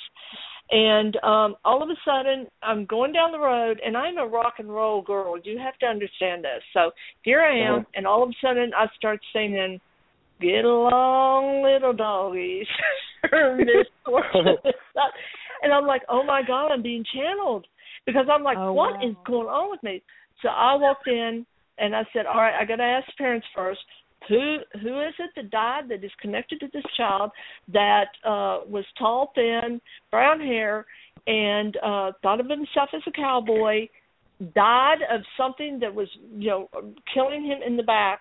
And I said, and would sing "Get Along, Little Doggies." And he said, well, it sounds like Granddad. He died of pneumonia. And so his lungs, his lungs, on the right side. I pointed to the right side. But my point is, it's sometimes not pleasant. But as soon as I got there and I saw the people, it went away because, I had made contact. But to this child, her issue was that she had a spirit. And the spirit had been with her since childhood, and something traumatic had happened, and now the spirit was not with her. And so to lose this spirit to her was like losing a person, and she was actually mourning the loss of the spirit. So there's so many angles, so many issues that, with children with disability. Now, I will tell you something that drives me crazy right now. So if you're listening out there, listen to this, if nothing else. If you have a child that has a gift, that's well and good, and I appreciate that. I was one of those children, and I had the most marvelous mother and grandmother that guided me because they, too, were gifted. But I have seen, situations where parents really see 15 minutes of fame to their children, and it's a very unattractive energy. Yeah. And if your child wishes to be open, that is one thing.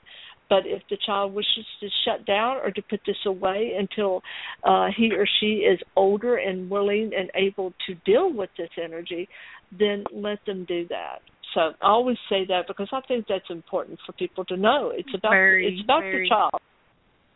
Yeah. That's exactly right. That's something, because we work with kids in the group, and it's not just about us going in investigating the paranormal, but also, taking in the families and helping on the best of our abilities and, making them feel comfortable. And and like you said, Pat, like I was toward Emily, like a mother, like mother hen guarding her babies. And that's how I am, with any child. Right. Because I don't want them to be exposed to anything like that. Right. Right. I hear Ryan over there. I've got my car. I'm heading back home from my office. Sorry. Oh, I was like, what is going on over there? No ghost car or anything. That's just me. Ryan, do you have any questions tonight? Yeah, right. Not. Do what? You got questions. Ryan's never been read before, Pat. Yeah, I was wondering if you feel any energy around me. Spiritual energy. Guys, I'm going to tell you, when you open the door like that, some people get so disappointed because Granddad doesn't rush in and then when Granddad ends up being Aunt Katie. Is there anybody in particular that well, look at the difference. I mean, think about it. We have dead ancestors and they're drawn to us. And so if like this woman I was picking up, I guarantee you she'll ask some questions, she's going to find out who this person is. I had this one, this is so funny. I had this one person argue with me about a spirit. And I said, no, you don't understand. I am seeing this spirit on a pony. This spirit is your dad, and he's on a pony. And no. And then her sister looks over at her and pats her on the knee and says, honey, don't you remember that picture of Dad on the pony next to the door? So sometimes if spirit shows that you just have to stay with that. But anyway, Ryan, do you have anybody in particular that you would like to connect with? And I can see. Well, it's tough because my mom passed away. But it's like, I don't know if I want to talk to her on the air, because that'd be kind of personal. I understand. I will, okay, yeah, I will say, her death was more expected, wasn't it? Well, she'd been sick for a while. But, we don't have to get, we don't have, but we don't when it happened, have to. it was not expected because I had talked to her the day before, and that day, and we were talking about going to the beach for a vacation. Right. So it wasn't like a freak accident where, here's she one day, she's gone, she'd been sick for a while, but she'd been recovering. So, okay, let me ask, was there anything in, if you would like me to do this for you, I'm happy to do it off air, but I will tell you that it's like I was being told that there was something else going on with her that maybe, health-wise, maybe even she didn't know. But anyway, we can talk about that off air. That sounds good. Because I don't want to. Yeah. Okay. Yeah, me and Ron. Go ahead. I was gonna. Well, I've been working on trying to hone in on my psychic abilities, and I've noticed when I'm around things like energy, I get headaches a lot. Yes. Like if I go to an antique store or something, I'll get a headache. But or an old house, I'll get these weird kind of like almost like your third eye. Yeah, something Is like the in my eyes. My eyes start hurting. Yeah. It's like up in the head, so it starts hurting. And I wasn't Is sure. it I was chalking up to maybe mildew or whatever. But is that a sign of something, or is it just my imagination? No, it's what it is. Okay, you're making an energetic connection with what is there, and the fact, is this something that you've been working on lately and really haven't done in the past? Well, now I wasn't even working on it. I was just more, okay, just happened. Yeah, that's what. That's what. Look, what you're doing, I bet you're going right in there, and you don't have any kind of protection on, energetic protection at all. And so here you are. You're brand new. You're opened up, and you're just letting this. It's hitting you full force. And so what I would recommend for you is to carry a piece of, especially for men, clear quartz crystal, which acts to strengthen your force field and keep you safer, if you will, provide you some a buffer so that what's there doesn't hit you, because that's what it is. I mean. It's not bad. It's not like it's debilitating. I was there with this doll at an antique shop I used to go to. I still go to it, but the doll is not there. But every time I got around that doll, I would feel the energy hitting me. Right. I walk away and it would go away. Go close to the doll and it hit me like, oh my God, there's something here. Yeah. Yeah. That's what I mean, though. You need a buffer. Mm-hmm. You see what I'm saying, to kind of protect you, because what's happening. I wear a necklace that has I think, a moonstone on it or something. Well, a moonstone is great, especially Well, a moonstone is really great, especially for women, and it does open the third eye. But as far as protection, it's not a power player in the in the crystal world for protection. It's definitely great for the third eye and for the crown chakra.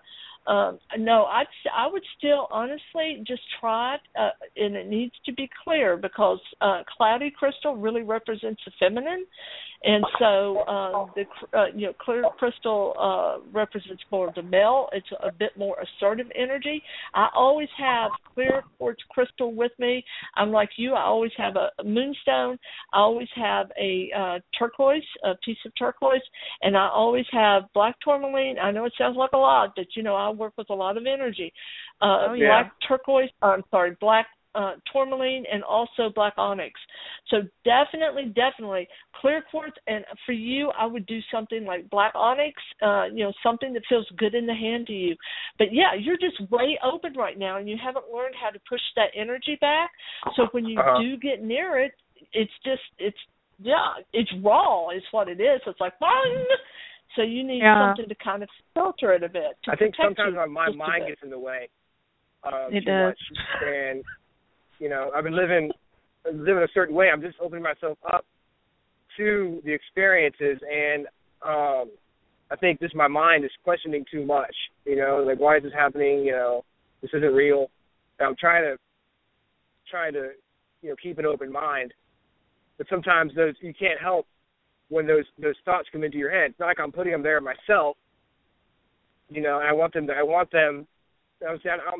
go away, but, I don't want to push away the psychic powers just because my mind can't get a grasp on them, so I'm kind of scared about that. Okay, so which part are you scared of, that you're hearing these voices? Well, it's like not understanding, not knowing what's going on, and always looking for a logical explanation. Well, like the whole thing with my head, like, well, that's got to be because of the mildew in the antique shop. Always trying to think of excuses as to why it could be what it is, and not accepting.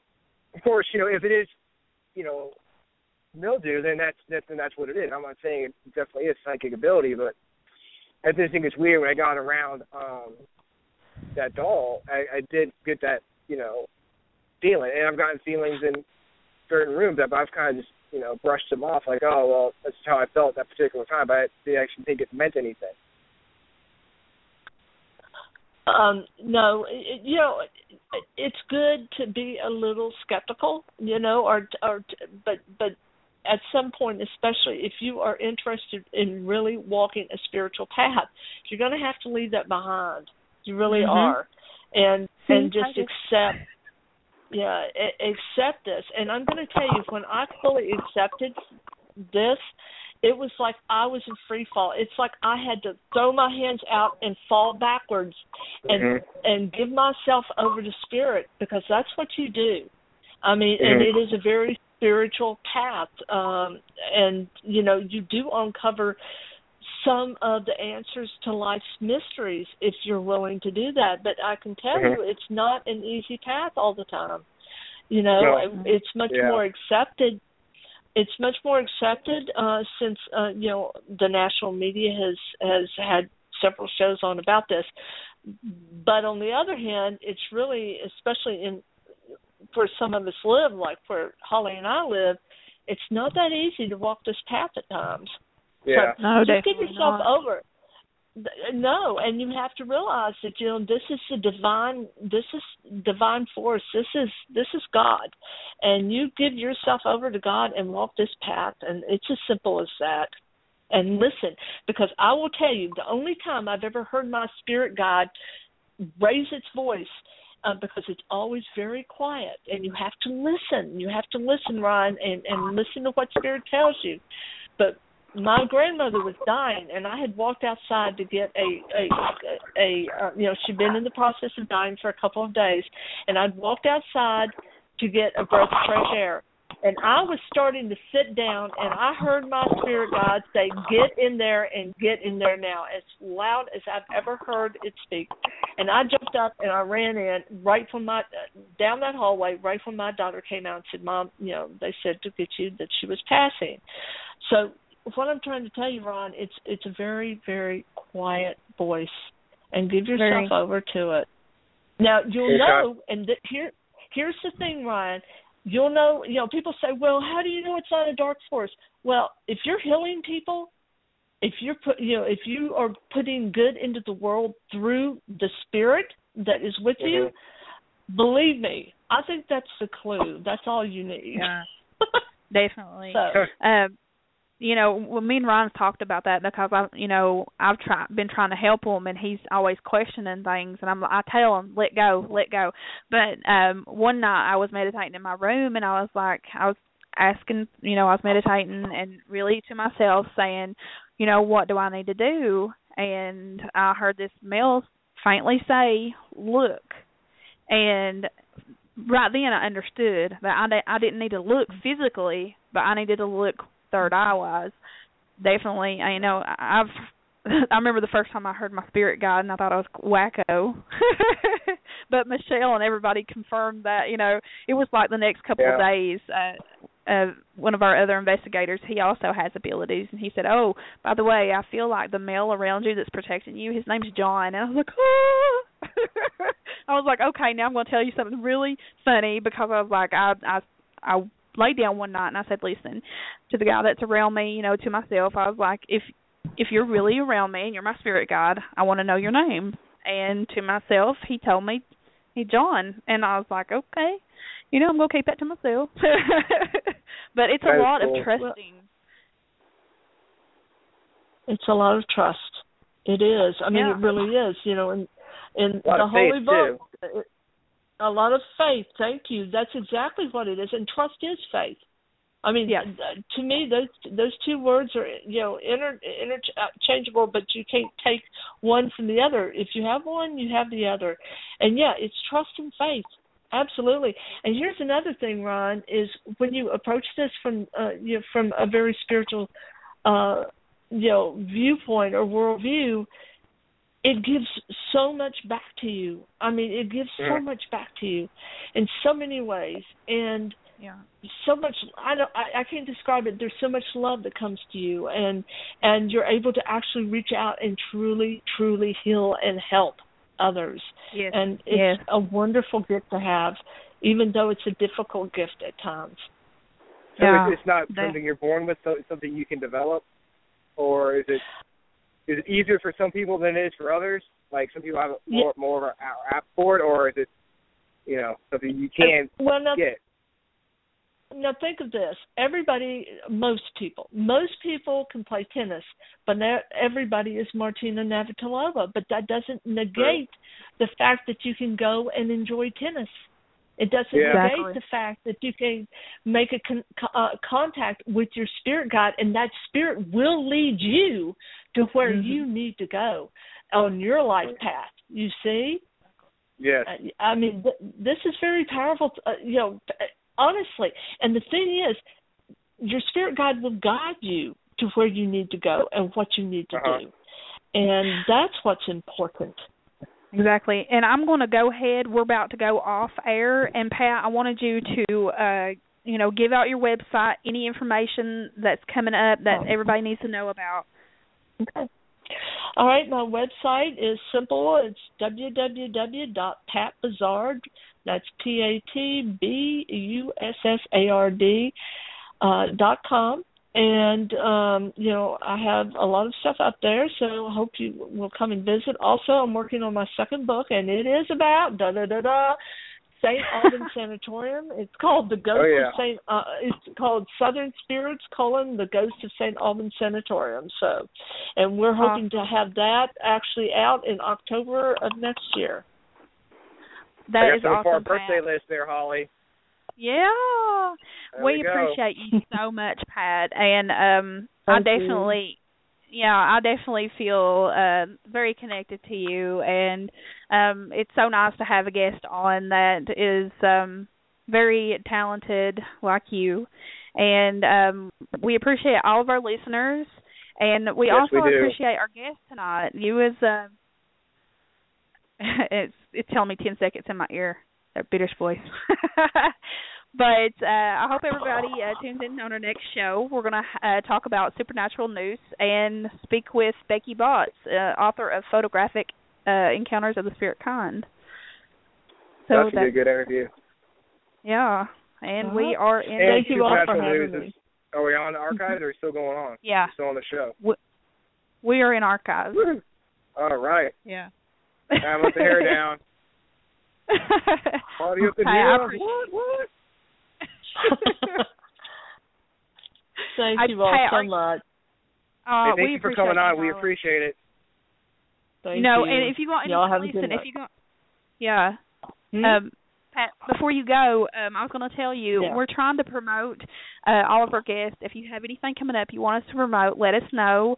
I'm going to be doing, actually, I'm working on a commercial for one of our guests right now. So, anytime, let us know, and we'll put it out there for you, darling. We'll play at the top of the hour break for you. And, we'll make sure whatever you want us to get out there, we'll get out there for you. And we'll post it on our page and stuff, and we'll advertise your YouTube page as well. Oh, that's awesome, yeah. Okay, I'll do that. Thanks. All right, We're you have a good coming night. on. Thank you. Bye. Bye. Oh, man. Hey, say hi to Michelle. She's listening. Michelle on here now, too? No, she's listening. Okay. Hold on. Hey, Michelle. Hi. Listen, if I don't call in, I miss anything that happens after 11 o'clock, and I'm not missing nothing. It's horrible. now you're in the parties in the VIP lounge, as I should like to say. I know. You're at the after party. What? Oh no, let me tell you what Howard Odell did to me Sunday night. He sends me this message, and this is what he says. He says, we're talking about a topic you really need to listen. You need to call in and listen. I was like, okay. And as soon as I call in, it's like, hey, we got Michelle here on the air with us, and I'm sitting here in the living room, all the TV's time. blaring, and before. I'm like, I'm gonna kick your ass, Howard. Yeah. But I had a great time. Them dudes are funny as shit, anyway. But Yeah. Yeah. Oh my goodness. But no, I learned a long time ago. I'm gonna go pee. I'll be right back. Okay. Oh, great. Thank you. Yeah. Don't drip dry. So that was an interesting show. it was crazy. It got a little crazy. So it started out really with like a scientific, huh? Which show? This one or the show we just started? The one Howie did? Because I listened to the Howie show. It was whichever one. For a little bit. Sunday was crazy because we really started out with a very scientific topic, and then it kind of got blown all to shit. And then, but no, I love Pat. She's great. Yeah, I had a hard time hearing her when I got in my car to drive home. I'm not driving to see her friend real quick, but it was like I couldn't hear. I'm like, what she was telling me, I had to switch ears because I was like, what are you saying? But yeah, I mean, I she did a great job. I really appreciate her coming on and doing those readings. I'm back. Okay. Welcome back. Is wife good? Yes, I did. All About right, good. never made it. Yeah, you don't want a rash down there. It's uncomfortable. No, but listen, did you get what she was saying to you, though, Ryan? Do what? Did you get what she was saying to you about you being open and you need to make sure you have some kind of protection there? About it because I wasn't sure. I wanted to see if she read me as being like opposed to it or not open to it, which I'm not trying to be. I just wasn't sure if I had some kind of energy that was blocking the spiritual stuff off, and that's why I'm having such a hard time with it. No, I think it's just the acceptance, because it's kind of like what she was talking about. Like, you can have these experiences and you can rationalize them all you want to, and you can question them all you want to, but nothing's really ever going to really happen until you accept that until you say, hey, listen, you know what, really there's no scientific or rational explanation for why I have these experiences. I don't understand it, but I'm going to accept that I get this information or I get these feelings and go with it. Because when I first realized I was an empath, like I really went to the doctor and I thought I'm perimenopausal, I'm losing my mind, something was going on. Then I think I would be in trouble. But I was having hot flashes. I'd get hot flashes. I'd get cold sweats. I'd feel like I was going to pass out. I'd get suddenly very sick at my stomach. I'd get massive migraines. Just hit me all at once. My anxiety level went through the roof. Like I would shake uncontrollably. Like the people around me didn't. They were like, what has happened to you? And what they did is I moved departments. I went from the flooring department at Lowe's to the plumbing department at Lowe's. So if you think about the people that come to the plumbing department at Lowe's, 98% of them are not happy people. And they're pissed off and they're aggravated, especially if it's their third trip that day to get a 90-degree elbow for a half-inch CPVC pipe. That they're pissed off and they're aggravated. The DMV or whatever. Yeah, and nobody's happy in the DMV. And I was feeding off this energy, and I didn't know what it was, and I wasn't protecting myself at all. And I've often said that I feel like I get bombarded, and that's what I was feeling like. And I went to the doctor, $800 worth of blood work that they took from me, and they. Do you think that's because when it gets really rainy and stuff, I get really down and depressed. Really sad because the grayness in the air, everything feels down to me. Is there energy in the air when it's kind of just dreary and stuff, or that's just my imagination? No, I think it is. I mean, not that your imagination, but like, I think there are times when there's like the atmosphere can mess with our energy fields too. Energy is energy. And like today, I've kind of felt like down and blah all day today. Mm-hmm. Like me and my mom's like been at each other's throats. We're like blah blah blah blah. And I'm like, why are you so grumpy? She's like, I don't know. Why are you so grumpy? Blah blah blah. It's really just been that bad today. And just at school all day at school, I was just like, whoa, this is day over. I just want to be at home in the bed. That's just that's how I felt all day today. I'm like, oh God, I just want it to be over with. And my head was hurting. I felt like all day. Yeah, I mean, I'm kind of really in tune with nature and what goes on around me, and I can literally feel the seasons change. I can literally feel the weather change. People laugh at me all the time because I'll be outside and be like, it's going to rain today. I can smell the rain. And they're like, Michelle, they're not giving no damn rain today. And I'm like, I'm telling you, it's going to rain today because I can smell it.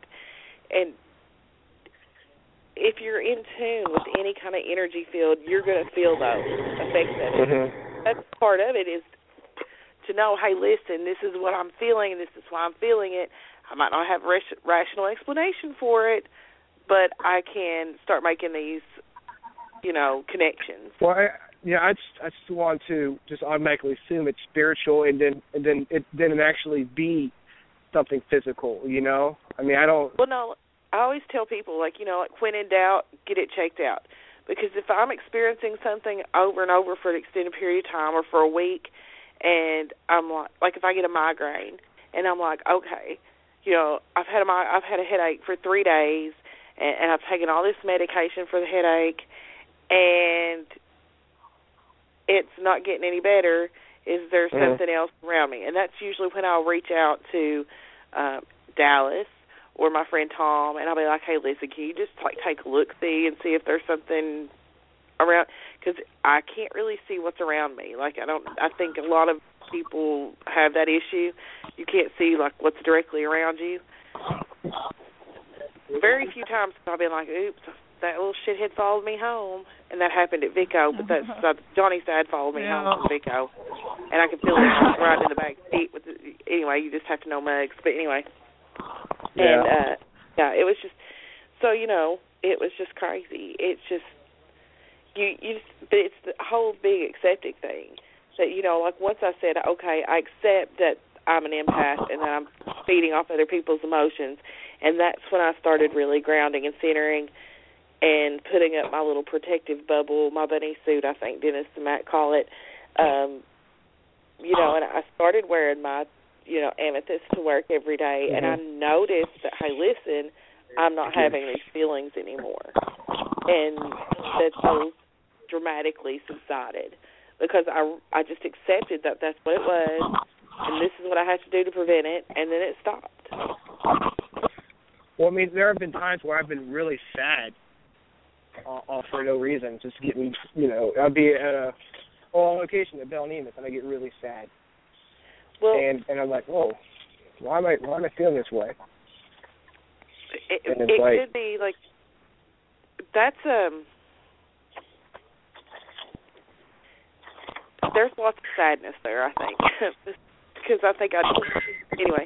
There was definitely some sadness with our last investigation there because it was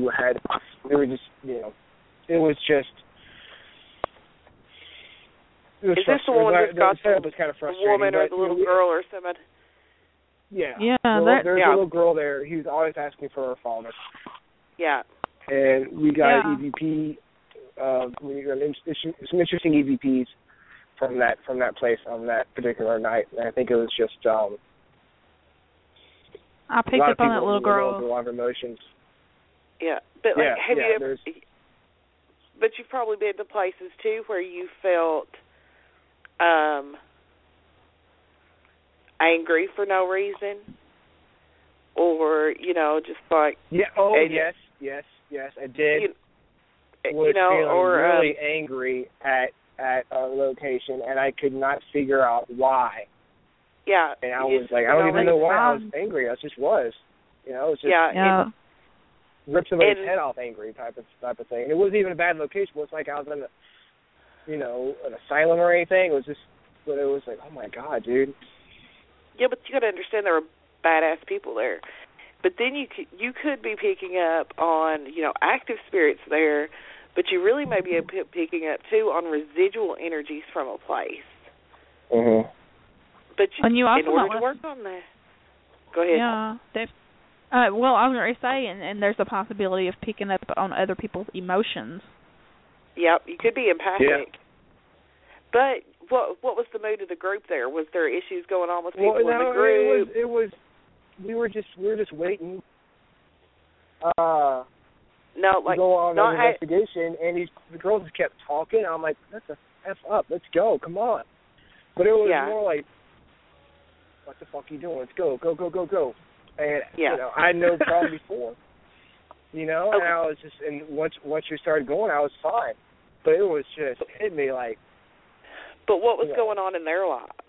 Did you have somebody there that may have been? It was a group of people there. Okay, so like a public investigation kind of thing? Yeah, the public investigation, yeah. Yeah, so, you just got to kind of watch out for that kind of stuff because really people can pretend. Like, people are pretty good at putting on faces. And I mean, I've gone up to people that were smiling and laughing and going, "Oh, are you okay? Are you sure? Are you all right? Is something going on?" And they're like, "Oh, no, everything's great. Everything's good." And then, like an hour later, I'm like, "No, really, are you okay? Is something going on?" And then they're like, "Well, this, and this, and this, and this." But I was trying not to let it show. And I'm like, "Well, really can't hide it from me. I don't know what to tell you." But yeah. And do you work with the public? Oh yeah, I was helping a group out with the public investigation, and that I'm asking. In your job, work in real estate. Yeah. Okay. Yeah. Do people tell you the craziest shit for no reason? Like sometimes. I had a lady literally pulled her checkbook out and showed me her bank statement how her husband was cheating on her and paying for, in her words, I do get that his a whore's lot. I get people telling me, especially on Facebook. They'll get on there and I'll message them and I'll talk to them, and then all of a sudden they're telling me all their stuff that's going on in their personal lives, and I'm like, okay, well, you think that's cool. You want to tell me all this crap? That's cool, but I don't know if I give off that vibe where people think they can tell me everything or what. I don't mind. I don't mind it. It was explained to me that surprise a little bit. That like an empath will set off it's like a beacon to other energies, and other people are drawn to that your little lighthouse effect light that's going on from your energy field, and for some reason they just feel like they can trust you and tell you like their most intimate things that are bothering them. I've had people come up to me and tell me about their sex lives. I've had this one lady came in from Ohio and was just in the store and was telling me about her dying sister and how the family was reacting and the issues that were going on in the family. I don't even know this woman's name. I still couldn't tell you this woman's name, and I asked her if she needed help help her putting a screen door on a cart. I mean, crazy shit will happen, and people will tell you anything and everything. But that's, one of the signs that, hey, listen, I might be empathic. Yeah, and it's like that. I mean, really, you have to look at it right. And I know, like you're saying, you're getting these headaches, and it could be this and it could be that. You're right, and it's good to be skeptic, just like Pat said, because look, Michelle does the same thing. I mean, that's just normal behavior, and it's always good because it's a possibility. It's not what it could not be paranormal. But, Go ahead, Holly. But the fact that you're saying that, when it happens, you're like in an antique shop or you're around certain places, And Ryan, I've got to ask you because I was trying to ask online, but when we was on air. But when your head starts hurting, does it start hurting at your third eye, in the middle of your brow? There's almost like a pain in the back of my eyes, or someone's pushing in to my eyes sometimes. Like a pressure. Like it's almost like you. Yeah, pressure. Yeah, like somebody's going to poke your eyes out or pull them out, or like you've read way too more much. Of a pushing than pulling type of thing. Yeah. If you ask Holly, you can ask Holly, especially, I get horrible headaches after I do a walk or if I do readings for a period of time. And it's to the point now that I absolutely have to carry, Tylenols with me. And that's because I do open myself up, and I open myself up to all these energies, and it can physically affect you. Yeah, I mean, it doesn't happen every time I'm with a doll or that sometimes it'll happen at a house, or someone's house, or a haunted location where I know there's spirits there. And I'll be like, I was fine in this room, but then I go in this other room and I feel like crap. What the fuck is wrong? I think it's a headache more like a very rudimentary type of feeling, or it's just we'll let you know we're here, but it's very basic. Because even with Pat talking to me, I was getting that headache on my eye. Oh my God, this is killing me. I don't know if that's because of the energy she was sending out or what, but I was like, dude. Probably it was. I mean, you're probably feeling her energy. I mean, you can probably, like, I'm sure there's people around you that you can really, like I think everybody knows, like, people around them are telltale signs of anxiety or upset or they're pissed off or whatever. But I'm sure that you talk to people and that you're around people and you know people, that they don't have to do anything or be exhibiting any of those mannerisms, and you know what they are feeling. Yeah. You know, have you ever been talking to somebody and you're just like, ooh, this person is really pissed off about something? Oh, yeah. But they're not giving you any signs about being pissed off, you know? Yeah. Sometimes you can tell the way they're looking or being agitated. They you know, they'll tell signs. But sometimes they'll give off that energy. You're like, oh, shit. Yeah. It's like the proverbial walking into a room and cutting the tension with the knife type thing. Yeah. And I think a lot of times too, Ryan, and I know it's very bad for me, like when I'm going into somewhere and I'm feeling something, you know, it's almost like it's kind of there waving its hands in front of me and I cannot focus enough to interact. I don't know what the deal is, but like, you know, especially around other people, I can pick up things, but sometimes I just kind of block it out because sometimes, you know, it's not the best thing to pick up on. But and when people tell you, you know, or when you say, I'm really good at reading people, and that's just not psychically, but, you know, how you can tell if somebody's a good person. You can tell if, you know, they're a bad person. So, I mean, when you think about it, a lot of the things that we feel in everyday life can, you know, if you really thought about it and not discounted it automatically, then you would understand a little bit more. But I think the key thing is to let go. I mean, there are a lot of things that have happened to me that I can't explain. Like, I went to a Paracon last year at the Exchange in Gordonsville, and my first Paracon. And there was this guy there selling magic wands.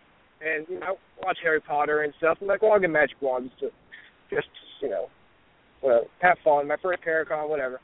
I'm looking for some money to spend. And I pick up this wand, and I get this rush of energy that goes up my arm. And it's this Then you should have bought it. Did you buy it? I did buy it.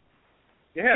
Good. That's your wand. Yeah. And I was like, why is it happening? This doesn't make any sense. But I was just like, you know, like the wand chooses the wizard type of shit, you know? Oh, Lord. Like, I don't even know what I'm watching. Sorry. I don't even know I don't even know what to put to do with it, you know? Michelle, you got to tell them about Wanda Case. Oh, my God. Let me tell you what. Okay, so we go to Wanda Case, right, because we're going to Bobby Mackey's, and you have to go to her ghost shop. And, like, we're in there, and, like, you know, like, I'm trying to pick a pendulum, and I'm holding my hand out from under it, and I'm like, okay. And you can ask everybody that was in there. I was not touching the table. Nothing was hitting nothing. And I literally stepped back from the table, and this thing, I don't know, it's like some kind of dish, jumps off the table at me and breaks, which would not be bad. Except for that Wanda K has a break it. Yeah, except for Wanda K has a you break it, you bought it policy. And would not have been bad if the spirit. Well, it would not have been bad if the fucking thing wasn't $75 because it was an antique. I was like, well, I guess it wanted me. I'll just take it home. I don't know what to, and like I left a piece there or something, and Wanda's like, I still got your piece. I saved it for you. And I'm like, okay. That's crazy. We went to Scarefest this year, and we were walking around, and me and Cassandra and Dallas and Gary and all. Anyway, we got separated because, you mean, who wants to hang out with Gary all the time? I love him dearly, but, you know, it's Gary. I don't want to stare at girls' boobs all day. Anyway, that's what. Exactly. Anyway, so me and Cassandra were walking down this aisle, and it was like, anyway, we were walking down this aisle, we were just going like zigzag from booth to booth, and I walked about halfway across the walkway, and I literally almost dropped to my knees. I thought I was like it just, like it hit me like somebody punched me in the gut, and my head started hurting. And I told Cassandra, so I'm not going to that booth right there. And then I like went back and like walked like as far away from it as I could, And then, because I was going down there to talk to Chris Dedman. So anyway, so I go down there and I talk to Chris and, like, go on and do our thing or whatever. And I actually messaged Chris Dedman. I was like, you know what, there was, like, this booth near you. He was like, I know exactly which one you're talking about. They had a crucifix from an actual exorcist and a piece of something from the Amityville house at that booth. But the energy items were so strong that I was like, I'm not even fucking going near that shit. Like, it was crazy. Like, people up there had some crazy, they was some crazy ass people up there. Some people, I was like, I ain't even talking to you, you weird. But yeah, I bet. It's possible. It's possible. And when you go looking for crystals, because you'll need to get you one, that's what you need to do. You need to hold the crystals in your hand, and like that feeling that you got with the wand, you'll feel that with that crystal, and you'll know that's the crystal for you to take. Yeah. Ryan was actually curious because I had been I told him I was meditating with stones. I had took a picture, and he's like, what's all them rocks for? And I was like, well, I'm using them during my meditations. You sound like I'm so done. What are them rocks for? Shit. Yeah. But hey, no, I got a bag of stones. You and your meditation. My metaphysical stuff. I meditate with different colored candles. Yeah, well, I have a white one. I usually set up. Like what each stone represents, and like how they protect you. God, we'd be going all night. I'm sure night. a lot of people would like to know about that. Yeah, like I admit that I'm not a stone person. I don't know, like I have, like my friend Tom. He is a stone aficionado. Like you'll say, oh, that's used for this, this, everything. this. Maybe we should get Tommy on the show. We could get Tom on the show. I go to this place called the Aquarium Bookstore in Richmond, and I have stones everywhere. I go in there, I'm like, holy, and I get that energy shit hitting me and make my head hurt again. I'm like, God damn it, what the hell? Well, it's funny, Ron. You never told me about any of that before, and you was always. But you're drawn to those stones. That's what that is, Ron. And there's something that, I gone there after I talked to you about the stone thing. And I was just messing around. I know stones have properties. I just don't know what they do. You know, or how they work, how it works. There's hundreds of books on them. You'll mostly find them in the New Age section of the bookstore. Yeah, sometimes I read these articles, these New Age articles about, like, I'm reading one about the soulmates and stuff, and I'm reading it. I'm like, it's just, I read the English. It's English. It's hard for me to comprehend. I'm like, okay. Are you talking about twin flames? Yeah, twin flames or whatever, or. Yeah. This is a good book, and I recommend it to lots and lots of people. And not necessarily because you're wanting to go like on the Wiccan path. That's not even what it's about. But you know, a lot of the part of Wicca is using stones and herbs and everything. Yeah.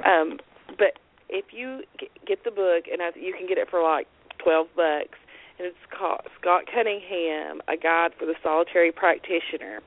And the reason that I recommend that book is because the way he writes, he makes everything just kind of, he gives good examples, but he writes it in a language that is easy to comprehend and understand. Because because I read some shit and I'm like, these people are off their fucking rockers. Yeah, I know. You know, I'm like that too. I'm like, put it in my language. But put it in my language.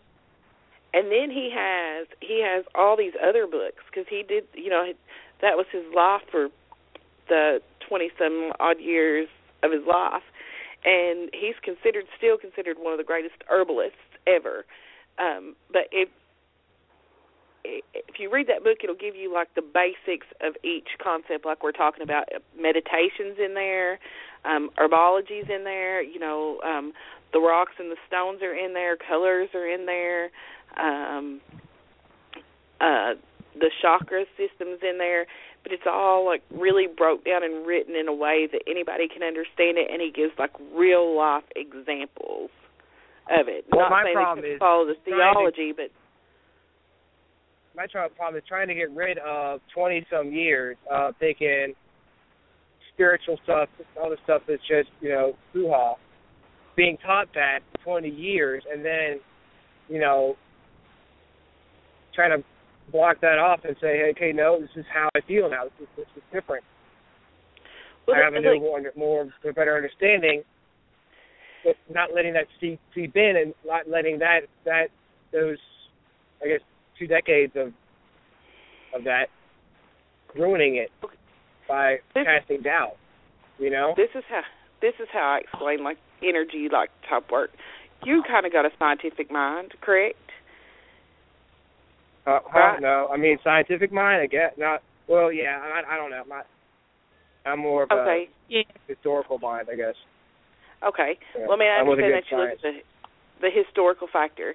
Look at the historical factor. If you look at the history of the world and the history, not even let's just say religion, but we'll call it spirituality, because to me religion is like a tradition. But anyway, that's beside the point. From back in the caveman times when they first started anything spiritual, that they used the seasons and the sun and the moon, but they also used certain stones for certain things and certain herbs for certain things. We, around here we call it mountain medicine or mountain magic, and that's historical to any group that's been in this country since the beginning of this country, including the Native Americans, especially the Native Americans. So, yes. The way that I look at it is, everything has an energy, and that each thing vibrates with a certain energy, and that energy vibration helps you to focus and can add energy to your energy.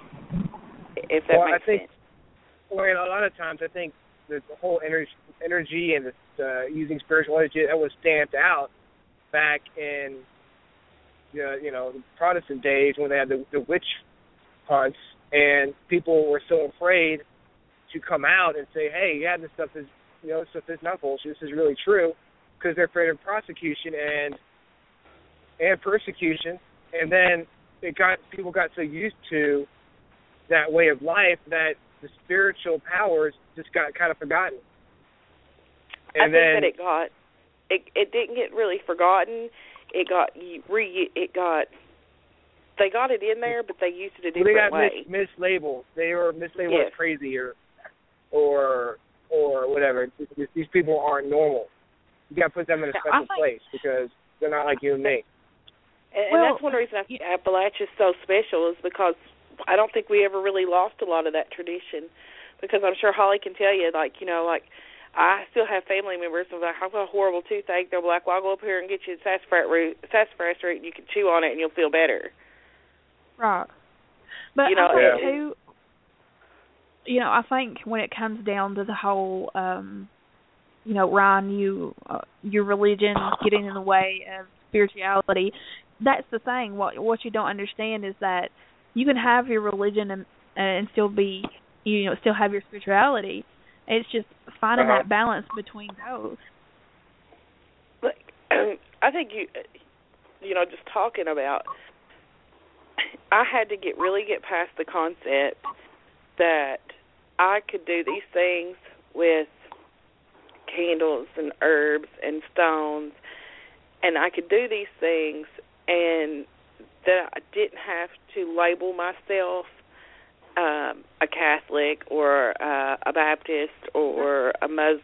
I didn't have to put that label on it, because to me, really, if you you study. If you're a Christian, you study the Bible, and that's your main little goal. I'm not really a religious person. For me, it's more balancing spirituality with reality. Exactly. And balancing what I can see and what I can't see, but I need to have faith in. Yes, because I believe there's a God.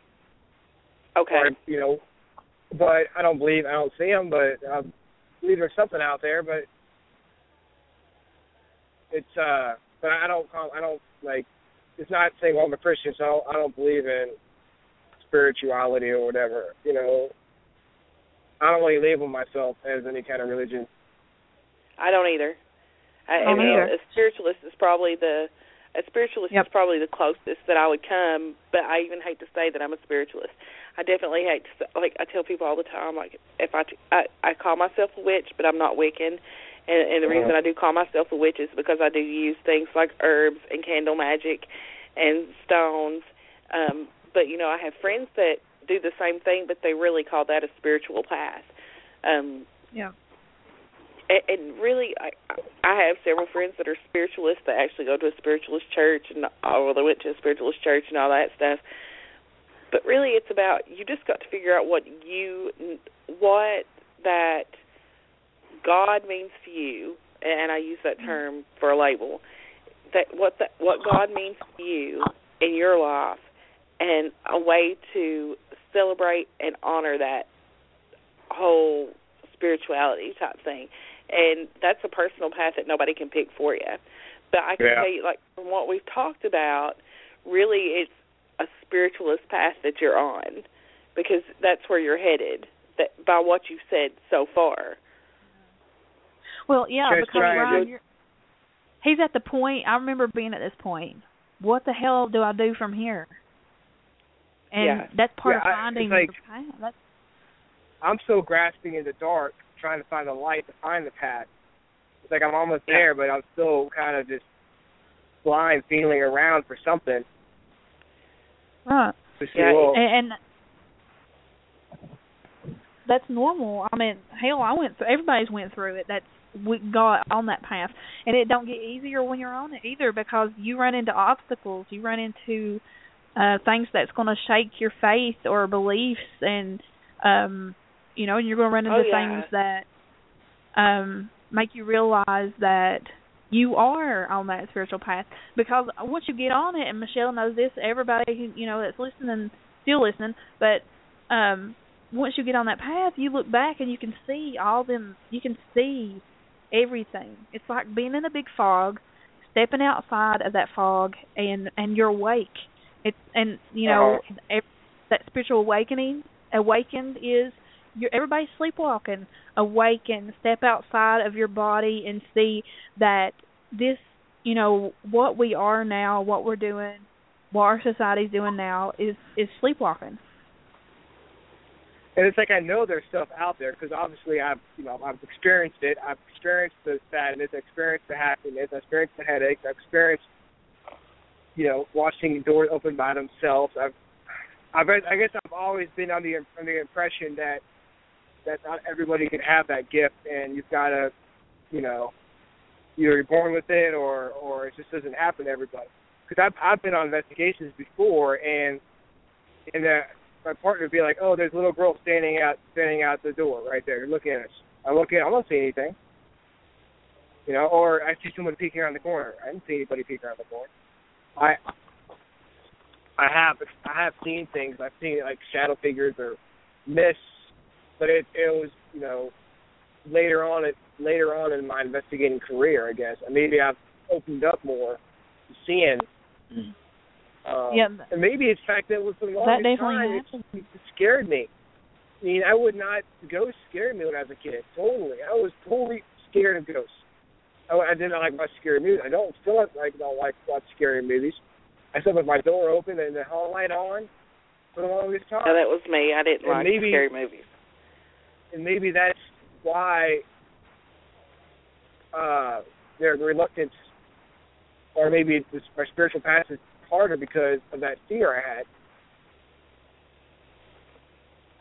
Well, you know, and there's also the fear of you being crazy, and I get that from you. The fear of being, I know I'm crazy. No, like schizophrenic, like, I need to be institutionalized crazy.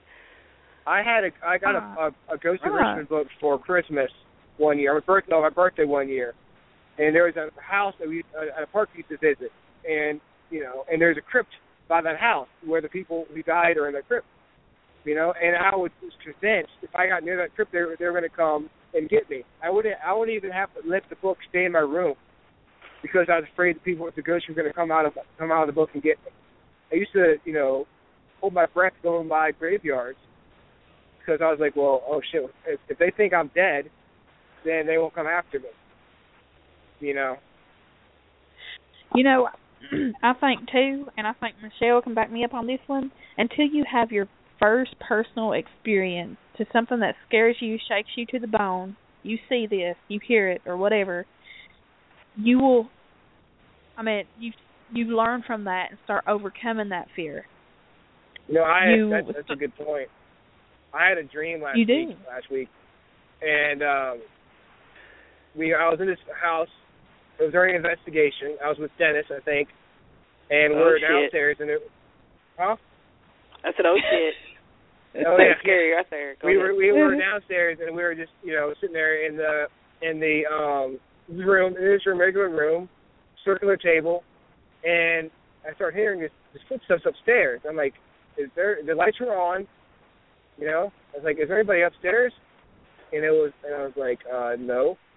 So I walked to, I guess, the hallway, and there's a staircase, and I see this old lady come down the stairs, and she's glowing, she's white, and there's nothing about the house that's special. I have no idea what the house is, I don't know why we were there, and I remember looking at her, and my heart was pounding. It wasn't excitement, it was just fear, total fear. I'm like, oh my God, oh my God, oh my God, oh my God, oh my God. And I could feel it in my dream, and I can actually feel it now. Because I can remember sometimes you have dreams you don't remember shit about. I remember exactly what she looked like. I remember just being completely terrified. And I was like, oh shit. And this has happened like twice. The same dream? In the past month. Just having these dreams where I see this apparition and it scares the crap out of me. Is it the same apparition? Maybe something's trying to tell you. Listen, here's the thing that I had to figure out, too. It's because when I was little, my very first, I guess, even if I stop and think about it, my first experience was when we moved into a house across from a graveyard, and I told my mommy I wasn't going to live there no more because the house wasn't good. But we moved, and anyway, was when I was walking up that hill. You just really have to be there because it's out in the country, and it's a gravel road, and it was up a hill, and everybody in my family lived on that one little gravel road anyway. And I heard those footsteps behind me, and I heard them so plain that I stopped, and I turned around, and I looked because I thought my cousin or my uncle had come to walk me up to my house because I was only like 7 or 8 years old, right? And then there was nobody there, and I thought to myself, Michelle, you're quit being a chicken. Nobody's behind you. Just go home. And so I started walking again, and I could hear the footsteps behind me again. And then I stopped, and I turned around, and I looked, and there was nobody there. And at this point, I'm like, okay, am I hearing things? Am I not hearing things, right? And then so, at that point, you kind of start, my little bitty legs, as short as they were, walking really, really fast. And I could still hear these footsteps behind me, and I stopped. Well, this time when I stop, they don't stop. And you know that feeling that you get when somebody's standing behind you, but they're not touching you? Yeah. And I could feel that, and I always had to wear my hair in pigtails because my hair was so long and thick because my hair was down to my butt anyway. And I felt and heard a hot breath go on the back of my neck. Now, I was 6 years old. Uh-huh. Or 6, or I don't know, I'm probably 7. I think I was 7 when we moved into that house. 7 or 8 years old, and you have this experience, and of course immediately I start crying, and I start running as hard as I can run to get to my house, because at this point I'm scared to death that there is a demon behind me and it is going to get me. Because I was raised in a Church of God, so that was my very first thought, is there's a demon behind me and he's going to get me. The devil is after me. Uh-huh. I must have been a really bad girl because the devil's after me, right? And then anytime I had an experience after that, I had that fear reaction. Yeah. But now it's not so much a fear reaction, it's more adrenaline, and that's how I think of it. I'm like, okay, I'm not afraid. This isn't fear, it's adrenaline. Mm-hmm. And it's the way that I made myself revamp that. It's like I no longer accept that that's fear, and I don't recognize that fear. I recognize it as adrenaline. But, I mean, because there's still times places that I go places, and I'm like, I'm not going in there. And people look at me like, "Oh, are you afraid?" I'm like, "No, I'm not afraid. I'm just telling you, I'm not going in there." So I mean, that what happened to you when you were 6? That actually happened, or was it a dream you had? Because what I had, no, that actually happened. That actually happened. But I have a it's weird that dream. I go into the paranormal field and I found these dreams, and in the dreams I'm actually really scared of what I'm seeing, and I'm like, what the hell? No, I've had dreams. That year that we moved into that house across from the cemetery, we moved in. It was Halloween weekend, and I had a dream that we were at home, and my mom was just cooking and cleaning and doing whatever moms do, and me and my sister were just playing, and this man knocked on the door, and he was an encyclopedia salesman, because back then people went door to door for that kind of stuff, or vacuum cleaners, huh? Encyclopedia, geez. Yeah. It was a vacuum cleaner salesman, I'm pretty sure. Kids don't even know what those are these days. Yeah, I know. Well, he was a vacuum cleaner salesman. I'm positive that's what it was. Yeah. And I was like, I started crying. Like, I was freaking out. I was crying and shaking, and I was like, "Mommy, don't let him in. Don't let him in. Mommy, he's a vampire. He's going to get us." And my mom's like, "Oh, Michelle, it'll be okay." And Mom lets him in. He comes in, does this little demonstration, turns into a bat, and chases us all the way around the house because he's turned into a vampire, and we chase him out the house, right? Yeah. And then this lady comes to the door, and she's selling like Avon or something. Knocks on the door. I'm like, "Mommy, don't let her in. She's a witch." Now that, this is me. And Mom's like, "Oh, whatever." Lets her in. She does her little spiel. She turns into, like, the wicked witch of the east, and gets our little broom and chases us around the house, and finally we get her out of the house. And then my dad actually happens? This was a dreams. Oh. These are dreams. Yeah. Whoa. No, these are dreams. We got to get you on the show for this. These are dreams. And then my dad comes home from work, and I'm like, Mommy, don't let him in. It's the devil, Mommy. And my dad comes in. She's like, "Oh, Michelle, it's just your dad." And my dad comes in, and it's just like normal dad coming home from work. And my dad turns into the cartoon version of the devil, and he chases us around the house, and he gets us cornered. And as soon as he gets us cornered, I wake up. And when I wake up, floating above my bed is the vampire head and the witch's head and this devil's head, and I am literally terrified. Like, that terrified fear emotion is still there when I wake up. Were you projecting that out of your dream, and you could just see it from your mind's eye? Floating over your head, or was it there? I could have been. I could have. I had that, but I had that dream. The first time I had that dream, I was 5 years old, and I had that dream every Halloween until my dad moved out of my house when I was 13. Halloween terrified me because I was afraid to go to sleep at night because I knew I was going to have that dream. Wow. And that's the only night of the year I ever had that dream, but I knew that I was having that dream, that exact same dream, for 8 years every Halloween until my dad moved out of my house. The reruns on dreams are rare. Yeah, and I had another one too but I had a dream in college that I woke up and found my sister cut up in pieces in a garbage bag in a girl's bathroom stall. I've had dreams where I've talked to my mother, and and I've woke up in tears, and it's because they're so real, and then you wake up and you realize that it's not real, and no, she's still gone. Yeah, but here's the thing, that might be her way of communicating with you, and not to be like one of those wishy-washy people or whatever, but really because you do have your conscious mind when you're awake does doubt every experience that you have. I mean, you've just told us that it does, but when you're asleep, your conscious mind is not at work, and you're just there. Exactly. And it's easier for spirits to communicate with a lot of people when they are asleep. I would tell you, like I tell everybody else, to keep a dream journal and write down these things, because really it's usually pertinent to what's going on in your life or what's going on. Yeah. Did she tell you something special? Did she recall a memory that you have of her? that, you know, that's real fond, that really could be her way of communicating with you.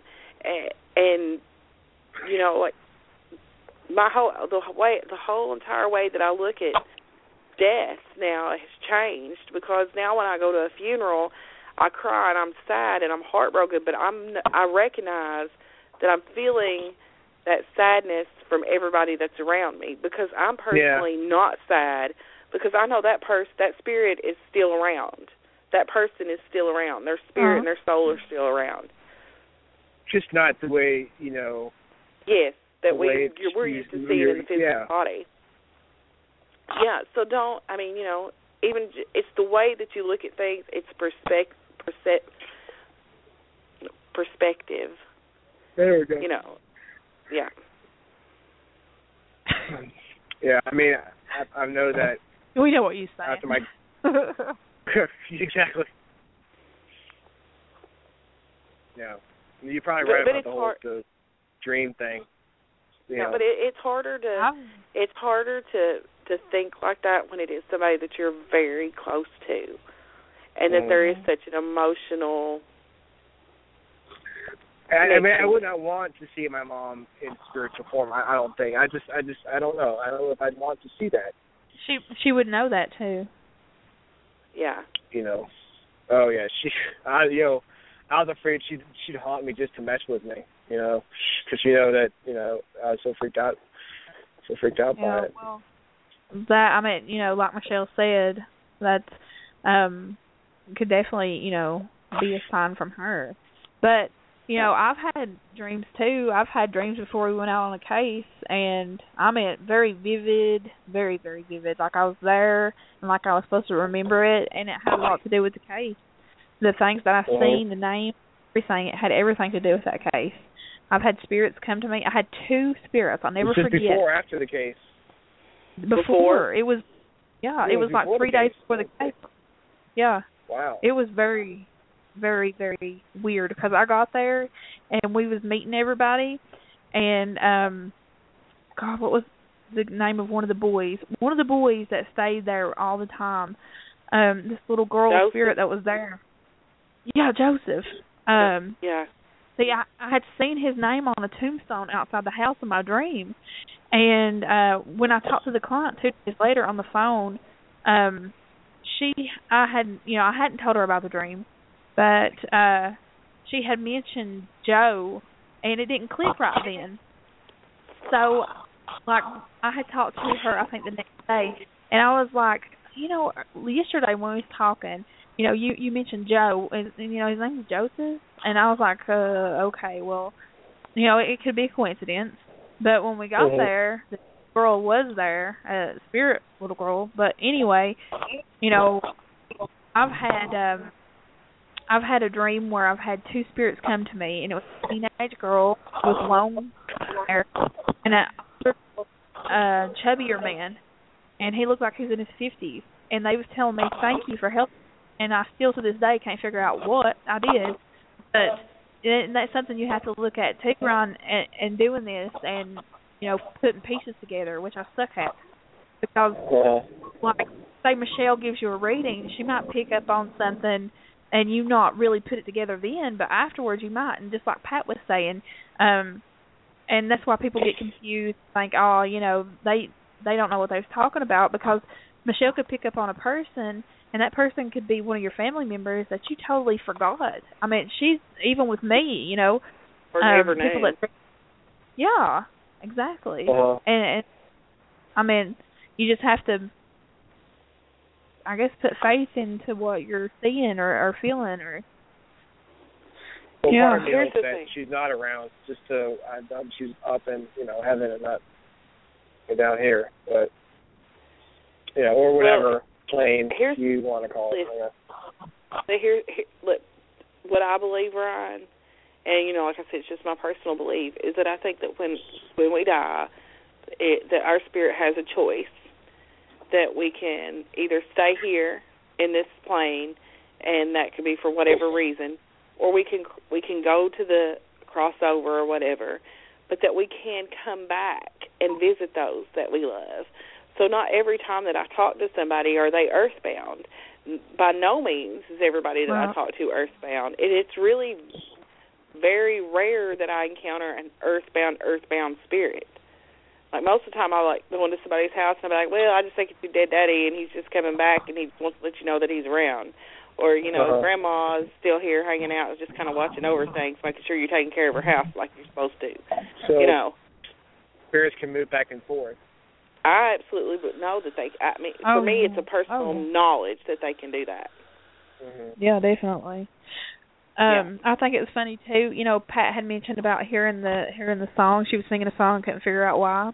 Well, there's just like the dream I had, Ryan, or like I know Michelle's experienced stuff days before she would go on a case or be involved with a reading, and it would all click then because it made sense. Yeah. But here's the one thing that I tell, and I've told Holly, and I tried to make her do that because she talks about the whole John thing. It's really, you cannot doubt your experiences. Like, once you accept them, you have to accept them, and don't second guess yourself. And you have to have you have to be confident in what you're experiencing, and say to somebody, because people have said to me, really, could it be? I'm like, no, this is what it is. And I'm like, well, I don't know. I'm like, well, I don't care if you know anybody like that or not. I'm telling you, this is what I'm getting. Do some family research and let me know. Yeah. See, I've got to ask you girls a question real quick. What? I'm sitting here in my car, heading back to the house, and I'm wondering, have you heard any heavy breathing from me tonight? Because last time you did the show with us, Michelle, I think it was Michelle, right? It's when you kept hearing the heavy breathing. I don't know if I think I was listening. That I kept hearing it. Doing the heavy. Yeah, she's listening. Come on afterwards, like now. At the end of the show, we put her through. I mean, like right now, do you hear the heavy breathing? Because we're still in the air. No. No. Aha, so it wasn't me. Woo! Vindication. Sorry. You are a heavy breather, though. But yeah, but you know what? That's not the only time that I've heard that. Like, if I've listened to other shows, I've heard the exact same thing. Like when they had when Dennis and Matt had Debbie and Mark Constantino on their show. Mm-hmm. Oh my goodness, the shit in the background there was horrible. Oh my God. Well, when we had Christina on, I swear to God, there was a male come through and said, "Holy!" I was like, "Holy shit!" Oh no, there was crazy shit coming through. Did you listen back to that episode yet? If you could hear it again? No, it was crazy shit going on when she was on too. Yeah, it is crazy. Hey, Christina's going to be coming on the show and going to be doing some readings too, Michelle. I love her too. Like, she's another good one to talk to, Ryan, because I've talked to her I talk to quite Christina a bit. all the time. I mean, she's not one of those people that are going to be like, listen, I talked to Reverend, what's his name? Jack Ashcraft, and he told me that I was under demonic oppression, and that's the reason I had the experiences that I experienced. It really, that's what he told me. But I've talked to like Dina Reiki and all them, and they. But that's his personal belief, and I respect that. I'm not saying that, but I'm just saying that The point is, that kind of fear in someone's head, though. I mean. See, that's why I have issues with. I don't like it when. Sorry, go ahead. So, I see what your issue is. It's because it's. Yeah. But that's why Bobby Mackey freaked me out so bad the first time I was there. It's because I was like, well, I don't really believe in demonic possession. I don't believe you can be possessed by spirit. And I went to Bobby Mackey's, and I felt like something was trying to crawl into my person. And it really made me stop and think about everything I thought I knew about spirituality. Yeah. And then when I went back, though, I was talking to Wanda Kay, and I asked her if an explosion happened down there. And then it hit me maybe that I was feeling residual energy, and that's not what it was. It's crazy. So, but anyway. Yeah. I mean, that's like a portal for everything. They've seen camels and everything in there. I'm like, what? Yeah, I don't know. Like Bobby Mackey's to me is an enigma. Like I think it's just got that weird. bad reputation of being demonic, and I don't really. It does. I know think that people feed into it more than anything. Yes. You know, I went to St. Albans, and I didn't feel. I guess it was last April, or late April, early May. And, you know, I didn't feel anything in there. I didn't feel fear. I was just like, let's go in here, let's do this. You know, I didn't feel, I got some pretty good EVPs and stuff, but. Well, you know, listen, when this is another thing too, Ron, is like you said, you know, you'll go into somewhere, somebody will see something and you can't see shit. Well, do you know how many times we go on a case and Michelle's sitting there like, do you see that? And we're like, you know, sometimes we're like, yeah, we see something, or, you know, but we all work differently. Not everybody works the same way. I think the only time that we've been to a place that, like we went to one place and I won't mention no names, but I was like, I had Holly check to see if I was leaning up against an electrical cord, and Dallas had this horrified look on his face because he's like, there's something like behind you, he's in your head. And then we went to one place, and Dallas was like, I keep seeing this woman, and I'm like, I don't see her. Yeah, I mean, that's... But I was more focused on the shadow person in the next room. You know, so... Yeah. I was having totally different experiences than Dallas was having. Yeah, and that happens to all of us. In the same location. Yeah. So I'm just like, I was talking about going back to that dream that I had before. You know, I've been on investigations. I've been, you know, to sanitariums. But I've never had fear like I had in those dreams. I've been angry and I've been sad, but never really, you know. I want you to see your first full body apparition. Like, I really want you to experience that. Have you experienced that yet? Well, I mean, I was on investigation at a antique shop, and I was in this room. I was with Hallie. I was in the office area, and in the office area there's like a window type thing that looks out into the store.